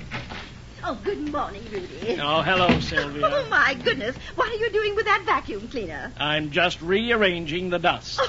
and putting broken glass in its place? What a quaint idea. Where's Fanny? Fanny went to my office. Well, really? What for? Because I do. Oh, but Rudy, why are you cleaning house? Because she does. Oh, this is the most priceless thing anybody's ever heard of. And I'll bet nobody's heard about it yet. Now, Sylvia, I'll thank you not to go around town telling people I'm doing the housework. I'm only doing this to prove a point. Oh, but Rudy, how are you going to prove anything without witnesses? Well, don't worry. I'll gladly testify. Oh, dear, I do wish Fanny were here, but I guess you'll have to do. Have you heard the latest? How could I? I haven't seen you for a day. Well, let me take a deep breath. Now, wait a minute, Sylvia. I haven't time to hear about somebody who's in more trouble than I am. I've got beds to make, dishes to wash, and... Really? Imagine Rudy Nebb with dishpan hands. Now, you should talk. You're a tattletale, and you're getting gray. Besides, I've a system for doing dishes. It's funny some clever housewife hasn't thought of it before. Well, what is it, Rudy? Something I could pass along? Any woman would be happy to know of an easy way to keep things clean. Well, you could help them a lot by not talking so much. Oh, Rudy, go ahead. What is your system of doing the dishes? Why, it's the simplest thing in the world. Haven't you ever heard of a washing machine? A washing machine? Why, of course. Mrs. Twilly tried that once with a beautiful set of china. She profited by it, too. Mm-hmm. What happened? Right away, she was in the chips.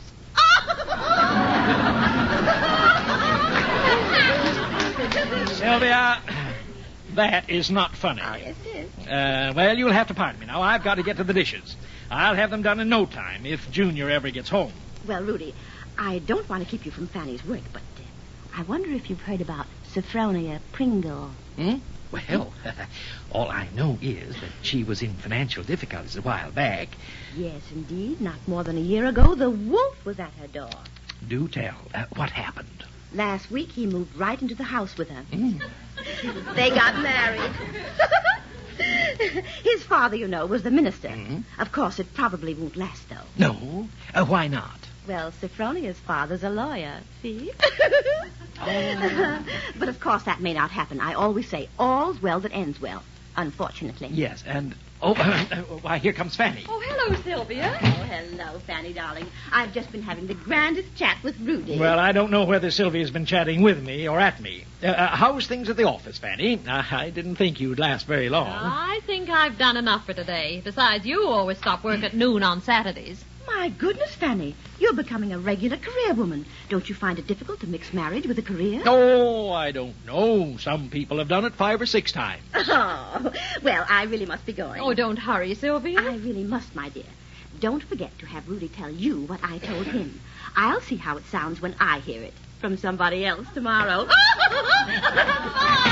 Goodbye. Oh, that's Sylvia. Boy, am I glad she's gone. Why, if it hadn't been for her, I'd have had all the housework finished by now. Oh, now, Rudy, you seem to be enjoying her visit when I came in. But, Fanny, what she told me.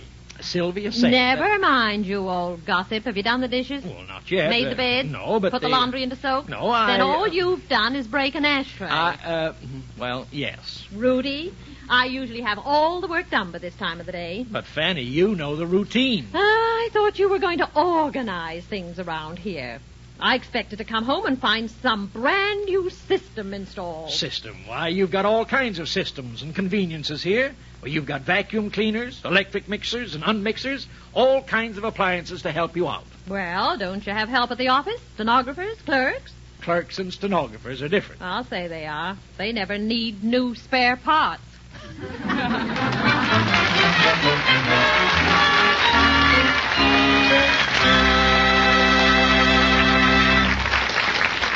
Are you one of the thousands of people who don't drink enough water? If so, here's a health tip. Drink a glass of cool, pure water after every meal.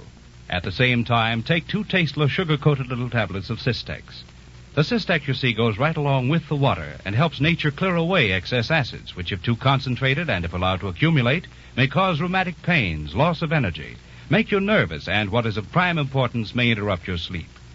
So if you feel tired, run down, and old before your time, why don't you try taking Cystex? Cystex with a full glass of water after each meal. When there is no organic or systemic cause, Cystex usually goes to work right now, helping nature eliminate excess acids and poisons through the bloodstream. And this aid to nature in filtering and cleansing the blood may bring more restful sleep, a quick increase in vitality, help to make rheumatic pain subside, actually make you look and feel years younger. This much is certain. Cystex must satisfy you in every way, do far more for you than you expect, or you simply return the empty package and your money back is guaranteed. So get money back guaranteed Cystex. Cystex from your druggist today. Take it with a glass of water after each meal. See how quickly it puts you on the road to feeling like new again.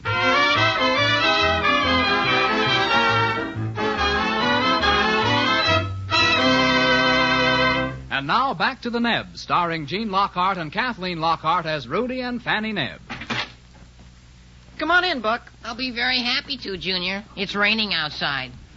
Oh, hello, Buck. Good afternoon, Mrs. Nebb. Junior, I thought you and Buck were going over to Donna's house. Oh, we left Donna's, Mom. She may be over later. Junior didn't like somebody who was there. Really? Who was there? Oh, just Donna and the whole first-string football team. Where's Pop, Mom?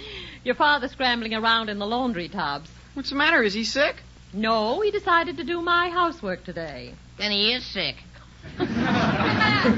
No, Buck. Mr. Nebb is merely trying to organize housekeeping around here. Come on, Buck. This I gotta see.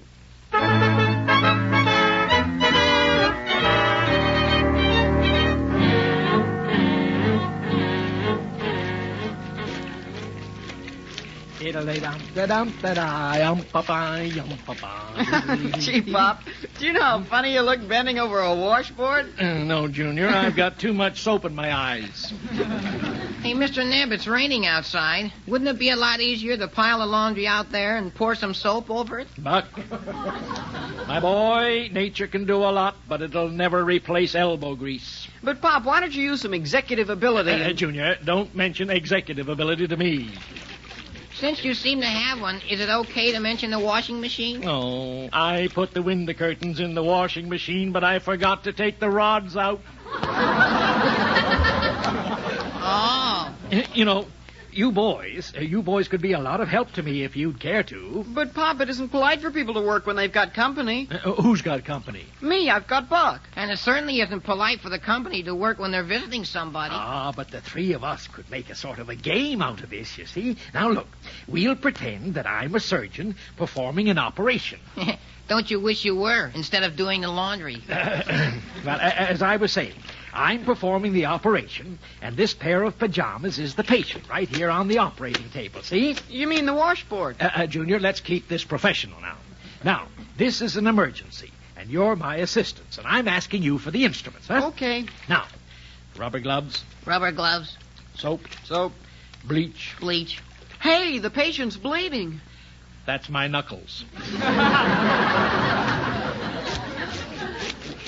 There, you see? I didn't see you use a scalpel. There wasn't any scalpel. Well, how come there's a hole in the pajamas? That's from an old operation. Now, look, boys. Now, you take the patient away and bring on another one. Now, Junior, this time, you be the surgeon. Oh, Pop. I'll just hold the anesthetic. Well, that's kid stuff. What do you mean, kid stuff? Why, Junior, this is the kind of work that builds big muscles. Well, and why doesn't Mom have big muscles? Now, women aren't supposed to have them. It wouldn't be ladylike. With men, my boy, it's different. Here, Buck, feel my bicep. Yes, sir. What does that remind you of? A soft-boiled egg? Well, I may have softened up a bit. You should do more scrubbing. Junior, I've got to get over to Herb's Barbershop this afternoon for a shave and a haircut. Oh, you'll have time to get the rest of the laundry out. It's early yet. Yes, and it's never too early to do things, Junior. Now, I'll give you and Buck each $1 if you'll finish this and wash the dishes. Oh, Pop. Hey, now, just you go right ahead. I'll sneak out the back way so as not to disturb your mother. I think the office was much too much for her today. See you later. Junior, if we stick around here, we're going to be henpecked, too. Well,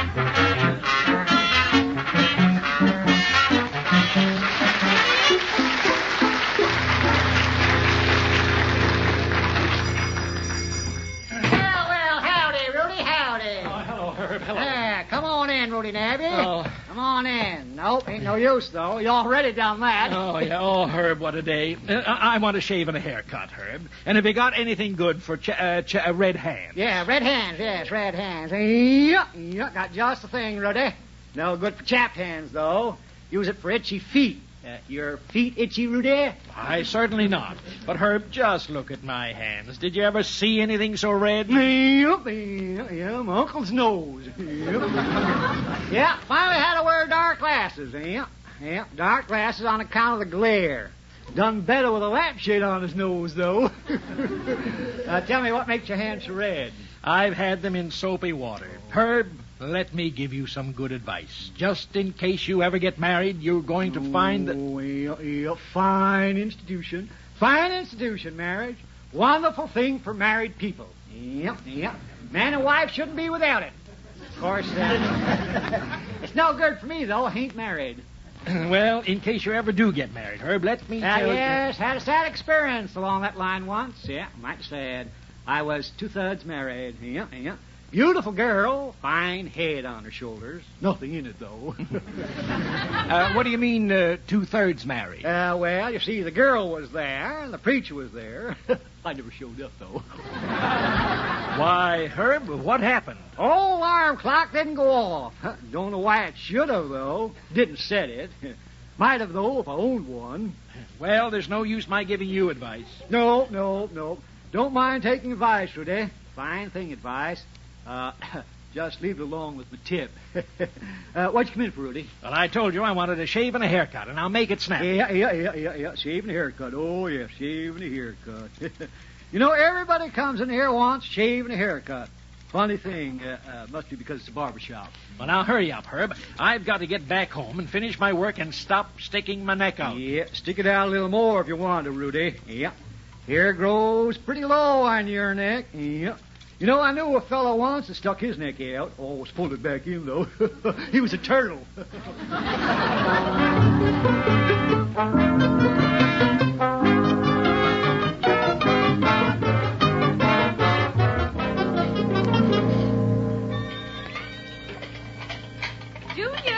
Junior, where's your father? Oh, he had to go over to Herb's for a shave and a haircut. He wanted to get rid of his 5 o'clock shadow. Oh, so his genius for organization inspired him to enlist your aid and Buck's. Mm-hmm. Oh, we didn't enlist. We were drafted. We didn't want to disturb you, Mom. Pop said you'd had a hard day at the office. Oh, I had a perfectly marvelous time at the office. Now, you boys run along, and I'll finish the dishes. Gee, Mom, people like you sure don't grow on trees. Yeah, but from the number of them, you'd think these dishes did. Well, I'm doing my own and Mr. Nebbs' jobs for today. But I'll have to draw the line at getting a haircut and a shave. Come on, Buck, that's Donna. Oh, jeepers, Junior, she'll wait. Oh, hello, Junior. Hi, Donna. Come Hello, on Donna. Hi, Buck. Gee, Donna, what kind of perfume is that? Oh, isn't it heavenly? It's called Bride's Secret. What's so secret about a smell like that? Well, doesn't it thrill you? Well, it's supposed to. Oh, yeah. It gives me goose pimples, but so does Frankenstein. Oh, Buck, stop criticizing Donna's perfume. Yeah, but last week she chose chaos, and believe me, there really was. Oh, don't mind Buck, Junior. I assure you I have more important things to worry about. You mean the football team? Yeah. What happened to the Baby Beef Trust? Oh, they only wanted me to autograph their new football. But jeepers, how could you autograph it with so many guys holding your hands? Oh, now, Junior, don't be so jealous. What's the matter with him, Buck? Junior's enjoying a mild form of insanity, but he isn't old enough to take treatments for it. What'd you come over for, Donna? Just to show off your new dress? Well, at least you noticed it, Buck. Do you think I look sufficiently pulse-stirring? I can't tell. I've already got high blood pressure. Donna, your dress is simply ravishing. That's what it is. Oh, I can't wait to get a little older and get into a ravishing formal myself. With tails, of course. Oh. Well, I hope you wouldn't care to be seen in a breathless creation of gossamer loveliness, as enchanting as a soft June night, which is exactly what the fashion ad said this was. Ah, they're crazy. This is October. Well. Hello, Donna. Oh, hello, Mr. Ned. Hi, you look charming in that... Breathtaking creation of gossamer loveliness, as enchanting as a soft June night. Oh, brother. I see, Buck. By the way, I guess I owe you and Junior $1 each, right? Oh, no, Pop. Mom took over. She's in the kitchen doing the dishes. Oh, she is? Well, you young folks, excuse me. Fanny. Fanny, dear. Hello, big business executive turned domestic. Now, Fanny, I simply had to get a shave and a haircut. I'll finish the housework myself now and hand back everything to you intact, except an ashtray and that darn washing machine. Oh, don't worry, Rudy. I've made the beds, hung out the laundry, and I've just this minute finished the dishes. Oh, you're a wonderful wife, Fanny. And after today, I'll never say a word about the way you run the house. I suppose running a business like mine had you a bit confused, too, didn't it? Well, I'll admit there are some of your affairs I can't handle, Rudy. I told you so. What business in particular, Fanny? Well, that business you refer to as a good cigar. Fanny, you didn't smoke a cigar. Certainly not.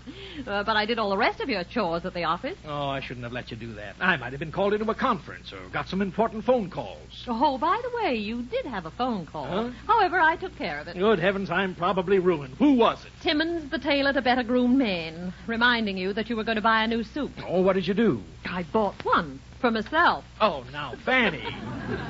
Now, Rudy, we traded places for today. I know, but you didn't play fair. Why did you come home so early? Well, I'd rather be home than do what you'd planned to do today. I'd planned something? You probably forgot about it in your desire to show me how to run the house. Why, I don't remember. What did I plan to do today? Well, according to your memorandum pad, you'd planned to go fishing, remember? Oh, why don't I attend to my own business?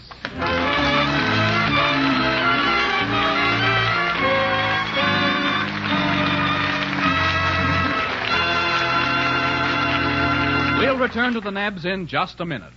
Men and women past 35 often are surprised to find they're slowing down, feeling tired out, nervous, and old before their time. Most of these people do not realize that the underlying cause of their troubles may be an accumulation of excess acids and poisons which should be removed through the bloodstream. They do not realize how much younger, stronger, and better they might feel by helping nature correct this condition. When there is nothing organically or systemically wrong, the medicine called Cystex, Cystex, usually goes to work right now, helping nature clear away excess acids and poisons through the blood. Stimulating this natural cleansing and purifying action may easily bring you new energy, vitality, and joy in living. So if your sleep is interrupted and you feel nervous, run down, or suffer from rheumatic pains in muscles and joints, why don't you try Cystex? You must discover Cystex to be a quick and easy way to eliminate excess acids through the bloodstream and to gain increased vitality and better sleep, or your money back is guaranteed on return of the empty package. So get Cystex, Cystex, from your druggist today and take as directed with a glass of water after each meal. See how much better you feel tomorrow.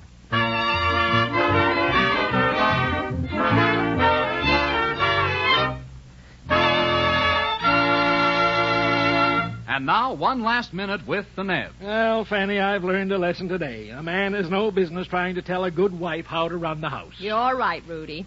Anytime he decides to do that, he'd better bait his hook instead of his wife and go fishing. And by the same token, a wife shouldn't try to run her husband's office, or she might soon find he couldn't afford to buy her a new suit. Well, are you ready to be Mr. Nebb again? Huh? And let me be the Mrs.?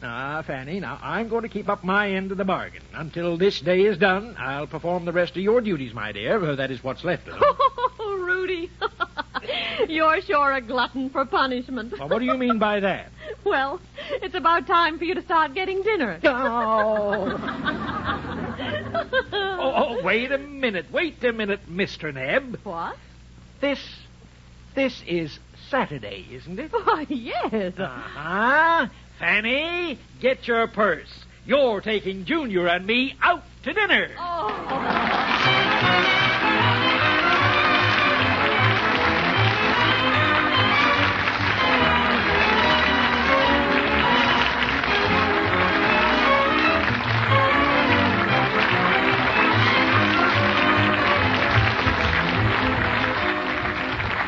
Join us next Sunday, same time, when Cystex again presents Gene Lockhart and Kathleen Lockhart as the Nebs. If you'd like to attend one of our broadcasts and see Gene and Kathleen Lockhart in person, write to radio station KHJ Los Angeles 38 for tickets. The Nebs are written by John Elliott and produced by Wally Ramsey. They were created by Saul Hess and are supervised for radio by the Bears. This is Tom Dixon saying goodbye for Cystex.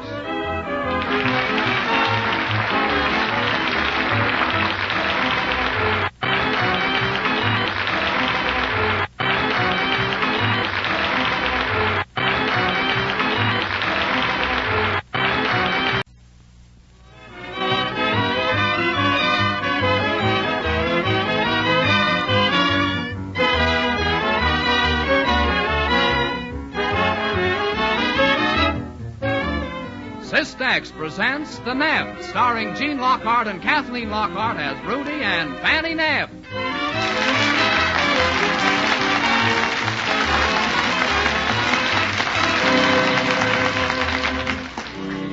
The Nebs, straight from America's famous comic strip. With Junior, Obie Slider, and all the others you've laughed and adventured with for 22 years. Well, the autumn leaves are a riot of color. Pumpkins are ripe on the vine. Shocks of corn are stacked in the fields to dry. And there's something doing in the Nebb house. Rudy, Fanny, and Junior are getting ready for Halloween.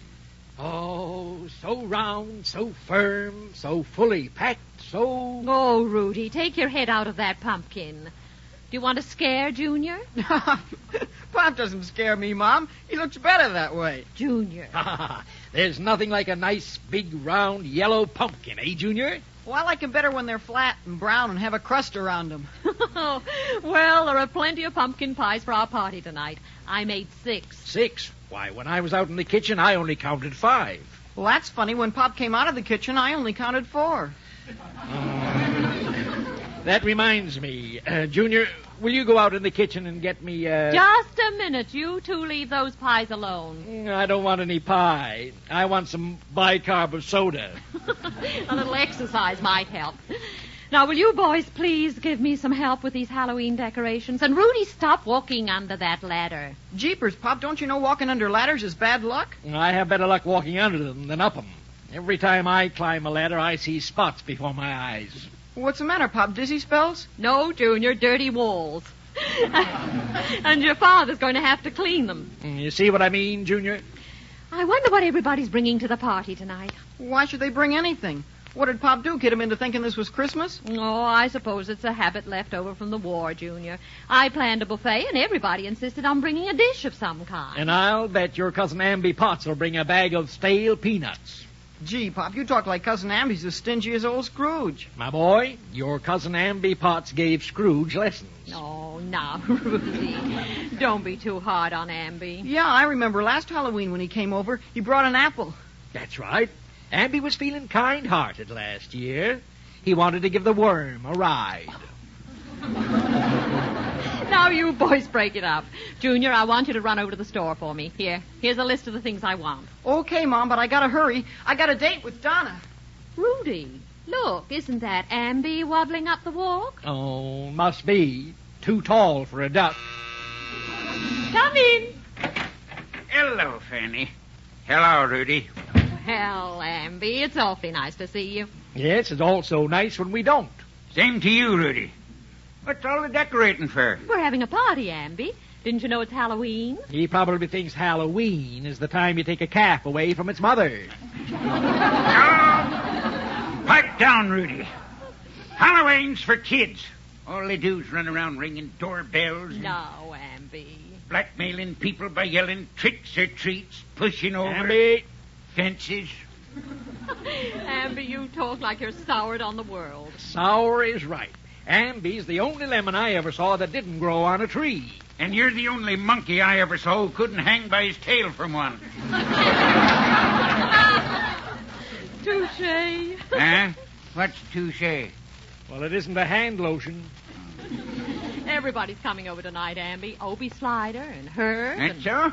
Maybe I'll be over. And they're all bringing something. Oh, maybe I'll stay home. Oh, you must come, Ambi. You'll enjoy it. I should think you get awfully tired living alone in that house next door. Not half as tired as we get having you live next door. Now, Rudy. Oh, Fanny, I don't pay no attention to little big shot here. Why, if I took exception to what he says, I'd rough him up till he looked like my ex-wife made me look. Good old Sylvia Appleby. Now, there's a girl. You said it, and she can stay there. No, you men stop talking about Sylvia. What's wrong with her, besides being a gossip? She talks too much. No wonder Ambi didn't know what day this was. Why, when he was married to Sylvia, every day was Halloween at his house. Well, anyway, the witch was there. Ambi, too bad you don't have a nice family. You'd be a different man. Well, maybe, Fanny. I reckon I do envy you and Rudy sometimes. Guess I'd take an interest in such things as Halloween if I had some children and a good wife to cook for me. Why, Ambi, wasn't Sylvia a good cook? The only thing she could cook good was my goose. Be right nice to be like you folks, having friends drop in for dinner and them bringing the dinner. Well, Ambi, maybe you'll find the right girl yet. Girl? Any woman in his age group is no girl. No, be quiet, Rudy. My place sure needs a woman's touch, Fanny. House needs cleaning. Ambi, I have an idea. Why not leave your key with me, and I'll go over and tidy up things a bit. Would you, Fanny? You bet I will. Well, now, that's mighty nice of you. Here's the key. When you finish, just lock up the place and have Junior drop the key off at my office. All right, Ambi. Well, guess I'll be going. You'll be around for the party tonight, won't you, Ambi? Sure. See you later. As long as it don't cost nothing. Goodbye, Ambi. Rudy, I've got a wonderful idea. Yes? What? I feel sorry for poor Ambi. Let's take all the food and decorations over to his house and surprise him with a real Halloween party over there. My, that is an idea.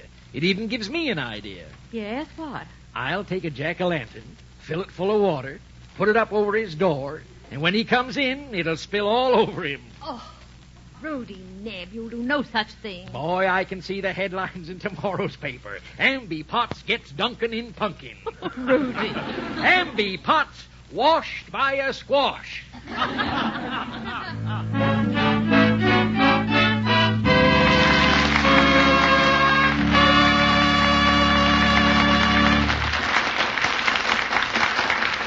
We'll return to the Nebs in just a moment. But first, here's a suggestion. If you're a wife or a mother, take a good look at your menfolk. You notice signs of nervousness, circles under the eyes, worry, and overwork? Do they complain of sleep being interrupted, nervousness, or rheumatic pains? Ask yourself, does my husband look years older than he actually is? These symptoms may be caused by excess acids and poisons which should be removed through the bloodstream. When there is nothing organically or systemically wrong, the medicine called Cystex, Cystex, usually goes to work right now, helping nature clear away excess acids and poisons. So if you're run down and not up to par, why don't you try Cystex? You must discover Cystex to be a quick and easy way to help remove excess acids through the blood and to gain increased vitality and better sleep, or your money back is guaranteed on return of empty package. Get Cystex, Cystex, from your druggist today, and take it as directed with a glass of water after each meal. See how much better you feel tomorrow.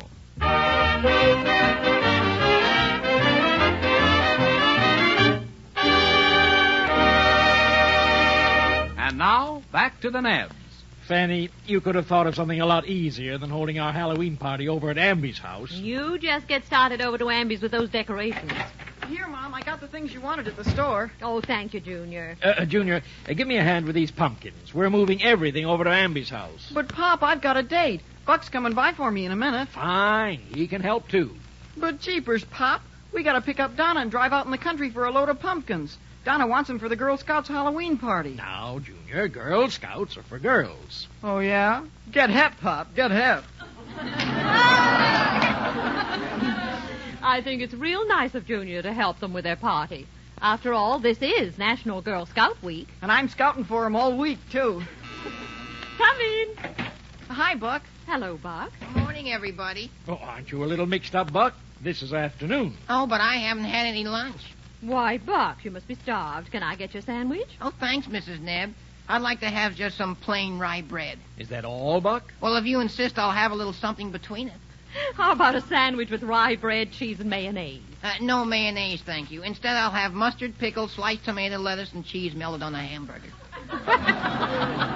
Well, excuse me, Buck. I'll see what I can do. Your mother is very hospitable, Junior. And so's your appetite. It welcomes anything.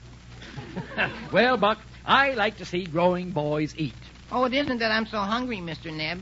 I just don't want to catch anemia. Why, you don't look like there's been anything ever wrong with you. Well, I had a light touch of hangnails last week, but I'm getting over it now. Say, Buck, we better get going. Donna's probably at home sitting on pins and needles. Well, if she is, she'll get up. Now, while you boys are waiting, how about helping me take some of this Halloween equipment over to Ambi Potts? Oh, Pop. Here's your sandwich, Buck. Oh, thanks, Mrs. Nebb. Junior, do you want to help me carry it? No, to carry that sandwich, I'd need a bucket. Now, you boys be careful and drive slowly. Oh, we'll have to in my jalopy. Now, Buck, it's too bad you don't have a girl to take along. Well, I wanted Buck to let me get him a blind date. Oh, no, thanks. I got stuck with a blind date once. I had a terrible time. Ugh. Where did you take her, Buck? No place. She just sat at home in her playpen and chewed on a rattle.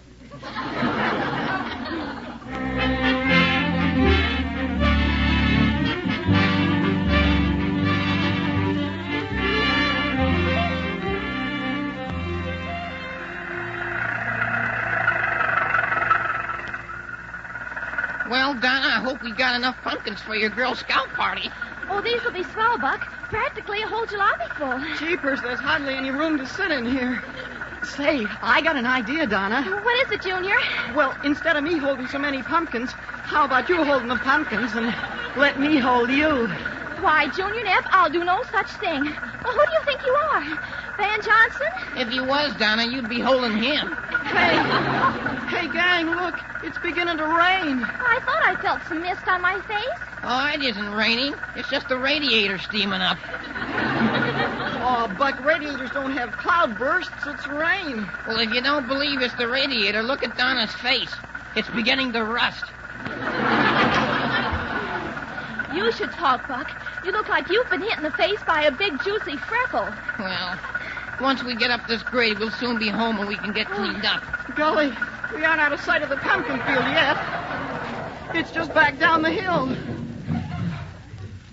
Oh, now what? Buck, I think you've got carburetor trouble or something. Is that just another way of saying we're out of gas? Oh, we couldn't be, unless that leak's come back in the tank. Junior Neb, after all the times we've been out together, are you trying to pull that low wheeze about being out of gas? Well, it's not me that's out of gas, Donna. It's Buck's jalopy. And even I'm more romantic than to deliberately run out of gas with a car full of pumpkins.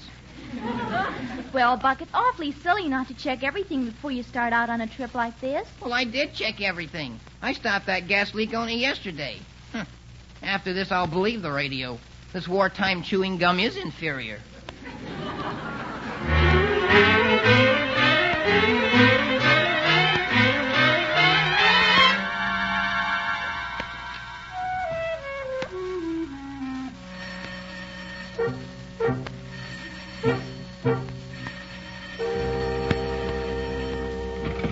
Hello? Hello, Mrs. Nebb? This is Buck. I called to tell you Junior may be a little late. Well, what's the matter, Buck? Well, we were coming home when the jalopy stalled. And when we got out to see what the trouble was, it rolled back down the hill. But, Buck, where are the pumpkins? They're back in the field. Well, what about your car? It's in there with the rest of the pumpkins. Come in. Hello, Fanny. Well, it's Obie Slider. Hi there, Buglebeak. Hello, Adam Brain. Say, I thought you folks were going to have a Halloween party. We are. Why do you think I'm carrying a pumpkin under my arm? Oh, is that a pumpkin? I thought it was your head. We're having a party, all right, Obie. Now, from the looks of this living room, you've already had it. Well, you see, Obie, Fanny had a bright idea. Well, naturally. She's the only one around this house who could have a bright idea. Obie, we decided to surprise Ambi Potts and have the party at his house. He came by today, and I felt sorry for him. Ambi's terribly lonely. Oh, did you ever see a skunk that wasn't? We had our house half decorated, and now we're moving the party over there. Well, the only way Ambi'd ever have a party is to have somebody take it to him. What have you got in that paper, Sack? Well, here, Fanny. Now, this is mine and Hepsy's contribution to the buffet supper. That's awfully nice of you, Obie. There's some homemade donuts, a pie, and 2 fried chicken. Less a couple of drumsticks that disappeared on the way over. I'll take these things over to Ambi with the rest of the food. Here, Obie. You can help me take some stuff over. I'm going to put you to work. Oh, I knew I should have sent Hepsy this trip. What's the matter with Junior? He'd come in mighty handy here. Junior and Donna went with Buck to get some pumpkins for the Girl Scouts Halloween party. This is National Girl Scout Week, you know. Well, boys will be Girl Scouts. I remember when I was a Girl Scout. Oh, Rudy, stop bragging. You know what I mean, Fanny. When I was a Boy Scout, I learned plenty. I did my good deed every day. I learned courtesy, kindliness, courage. Rudy, you surprise me. I also learned to be stingy, thrifty. Of course you're going to tell us you were an eagle. Of course you're going to tell us you were an eagle. Of course you're going to... Tooth. Yep. The Elks gave me a tooth. Yep. The Elks gave me a tooth. The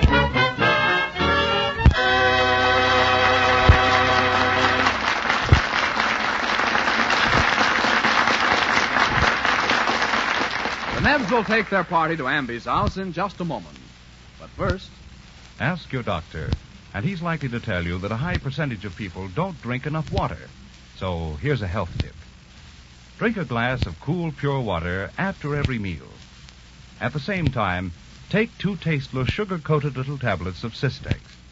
The Cystex, you see, goes right along with the water and helps nature clear away excess acids, which, if too concentrated and if allowed to accumulate, may cause rheumatic pains, loss of energy, make you nervous, and what is of prime importance, may interrupt your sleep. So if you feel tired, run down, and old before your time, why don't you try taking Cystex? Cystex with a full glass of water after each meal. When there is no organic or systemic cause, Cystex usually goes to work right now, helping nature eliminate excess acids and poisons through the bloodstream. And this aid to nature in filtering and cleansing the blood may bring more restful sleep, an almost unbelievable increase in aliveness and vitality, a new spring to your step, a sparkle to your eyes, actually make you look and feel years younger. This much is certain. Cystex must satisfy you in every way, do far more for you than you expect, or you simply return the empty package and your money back is guaranteed. So get money back guaranteed Cystex. Cystex from your druggist today. Take it with a glass of water after each meal. See how quickly it puts you on the road to feeling like new again.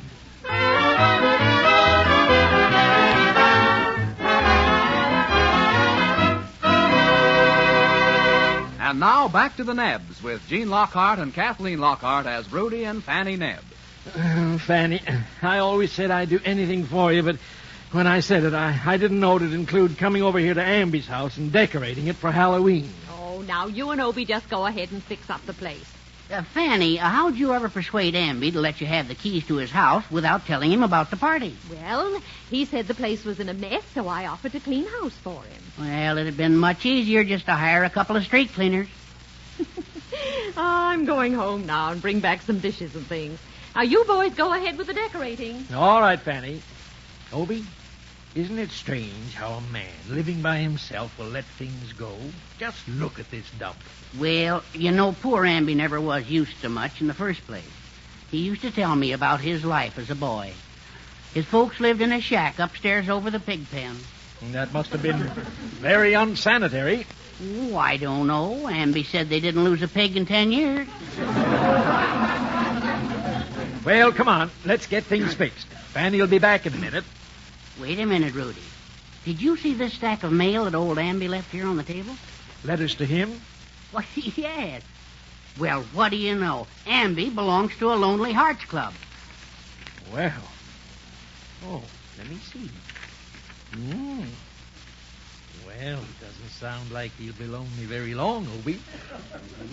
Listen to this. Mm-hmm. My dear buttered coffee cake. Sounds like Ambi's being buttered for coffee and cake. Be quiet, listen. Won't you please send me your picture? In my imagination, I always think of you as strong, silent, calm, and composed. Well, Ambi's always been calm and decomposed. She says, your disposition is tranquil. Your face is benign. Benign is right. He'll soon be 99. And listen to this. Honey boy, I don't picture you with a mustache. Well, that's all right. His nose hides it. How does she sign the letter? Your devoted cream puff with the cream on top. Say, here's her picture. Must have dropped out of the letter. Take a look at this. Uh-oh. I see. Well, it could happen to anybody. But it shouldn't. Rudy, what are you and Obie doing? Oh, just taking a little recess. Why, you haven't done a thing. Yes, we have, Fanny. We discovered that Honey Boy Potts and Cream Puff somebody or other are booming. Oh, brother. Why, the very idea. Were you two reading Ambi's mail? But Fanny, the letter was lying wide open right here on the table. Well, put it back on the table. We've got to get things ready and be out of here before Ambi gets home. But Fanny, you should read some of the mushy goo in this letter. Rudy, I've heard enough mushy goo to last me a lifetime. Where? The night you proposed. Huh? It was another Halloween, just like this, remember? You had your speech all written out. Aha! Had a ghostwriter, huh? I'll never forget that night. It was moonlight, and Rudy and I were down by the lake. And when I got home, I told my father that at last I'd hooked Rudy on the pier. Your father always liked me, Fanny. What did he say? He said I should have thrown you back.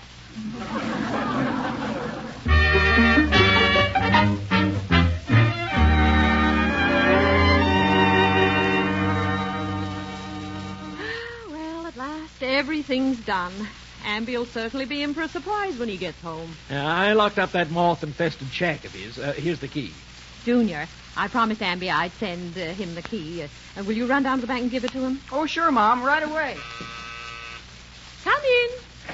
Well, howdy, folks. Howdy. Well, hello, Herbie. Sit down, Herb. Make yourself at home. Yeah, don't mind if I do, Fanny. Don't mind if I do. Yes, I'll take off my shoes.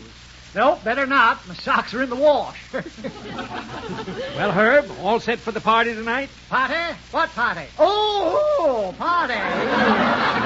Yeah. Supposed to be with a party tonight. Called it off, though. Had another date.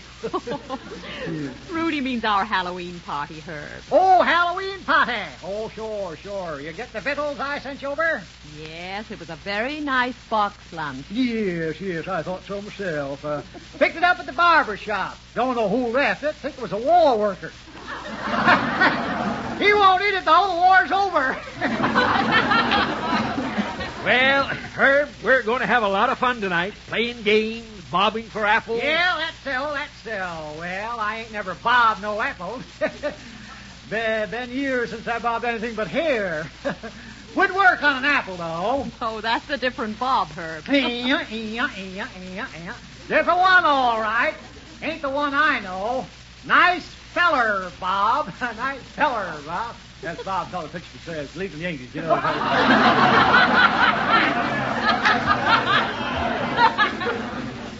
Now, why don't we talk about something we can all get together on? Why, now, say something now and get together tonight. Yes, sir.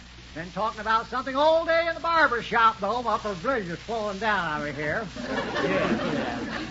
Big crowd in the shop today, I guess, huh? Yeah. What did you fellas talk about? Oh, well, we never did find out. Nobody there but me.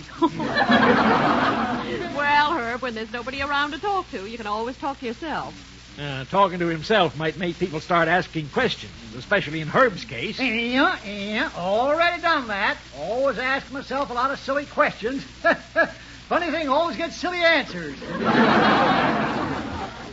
Herb, what you need is a good home and a good wife to look after you. Yep. Some girl who'd be a real companion. Yes, just try and find such a character. Oh, might be done yet, Rudy.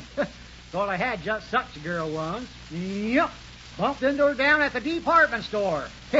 Took her home that night. Yeah, big disappointment, though. Big disappointment. Wasn't she the right type? Oh, gosh, no. Missed it by a mile. Oh, yeah. Turned out to be a dress store dummy.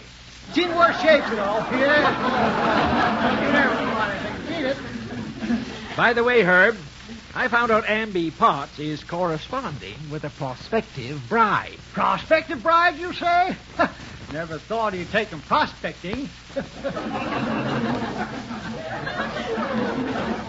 Well, it looks like the real thing. They're writing love letters. Yeah, trouble with that is, next step after writing love letters is writing checks. Yep. I used to get love letters myself. Nothing ever came of it, though. Why, Herb, I didn't know you were romantic. Oh, sure. World's worst. This girl I wrote to was in poor health, though spent the time in a sanitarium. Used to write me mighty pretty love letters. A sanitarium, huh? Who was she, Herb? Oh, I never did learn her last name, Rudy. Always sort of signed her name letters, just plain Josephine. That's a nice name, Josephine. Yeah. She had a nice name for me, too. Always called me Napoleon. Well, see you at the Halloween party. Bye.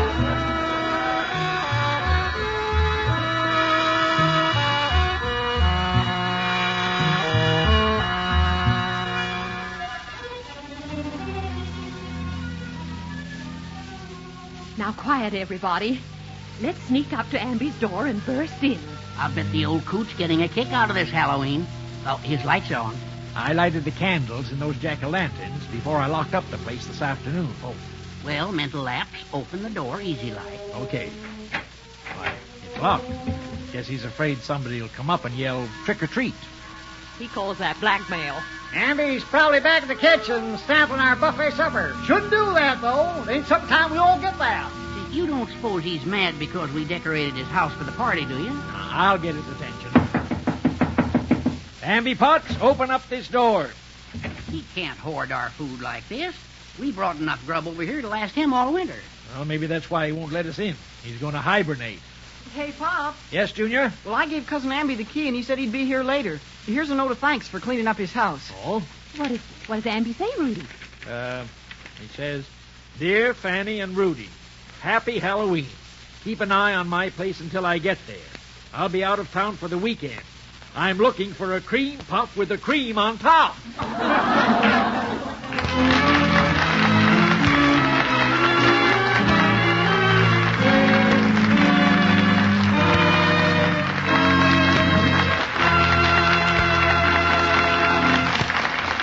Nebs will be back in just a moment. Men and women past 35 often are surprised to find they're slowing down, feeling tired out, nervous, and old before their time. Most of these people do not realize that the underlying cause of their troubles may be an accumulation of excess acids and poisons, which should be removed through the bloodstream. They do not realize how much younger, stronger, and better they might feel by helping nature correct this condition. When there is nothing organically or systemically wrong, the medicine called Cystex, Cystex, usually goes to work right now, helping nature clear away excess acids and poisons through the blood. Stimulating this natural cleansing and purifying action may easily bring you new energy, vitality, and joy in living. So if your sleep is interrupted and you feel nervous, run down, or suffer from rheumatic pains in muscles and joints, why don't you try Cystex? You must discover Cystex to be a quick and easy way to eliminate excess acids through the bloodstream and to gain increased vitality and better sleep, or your money back is guaranteed on return of the empty package. So get Cystex, Cystex, from your druggist today, and take as directed with a glass of water after each meal. See how much better you feel tomorrow.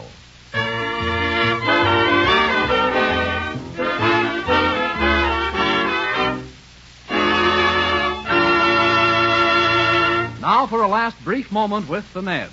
Let's see now. Replacing broken lamp, $35.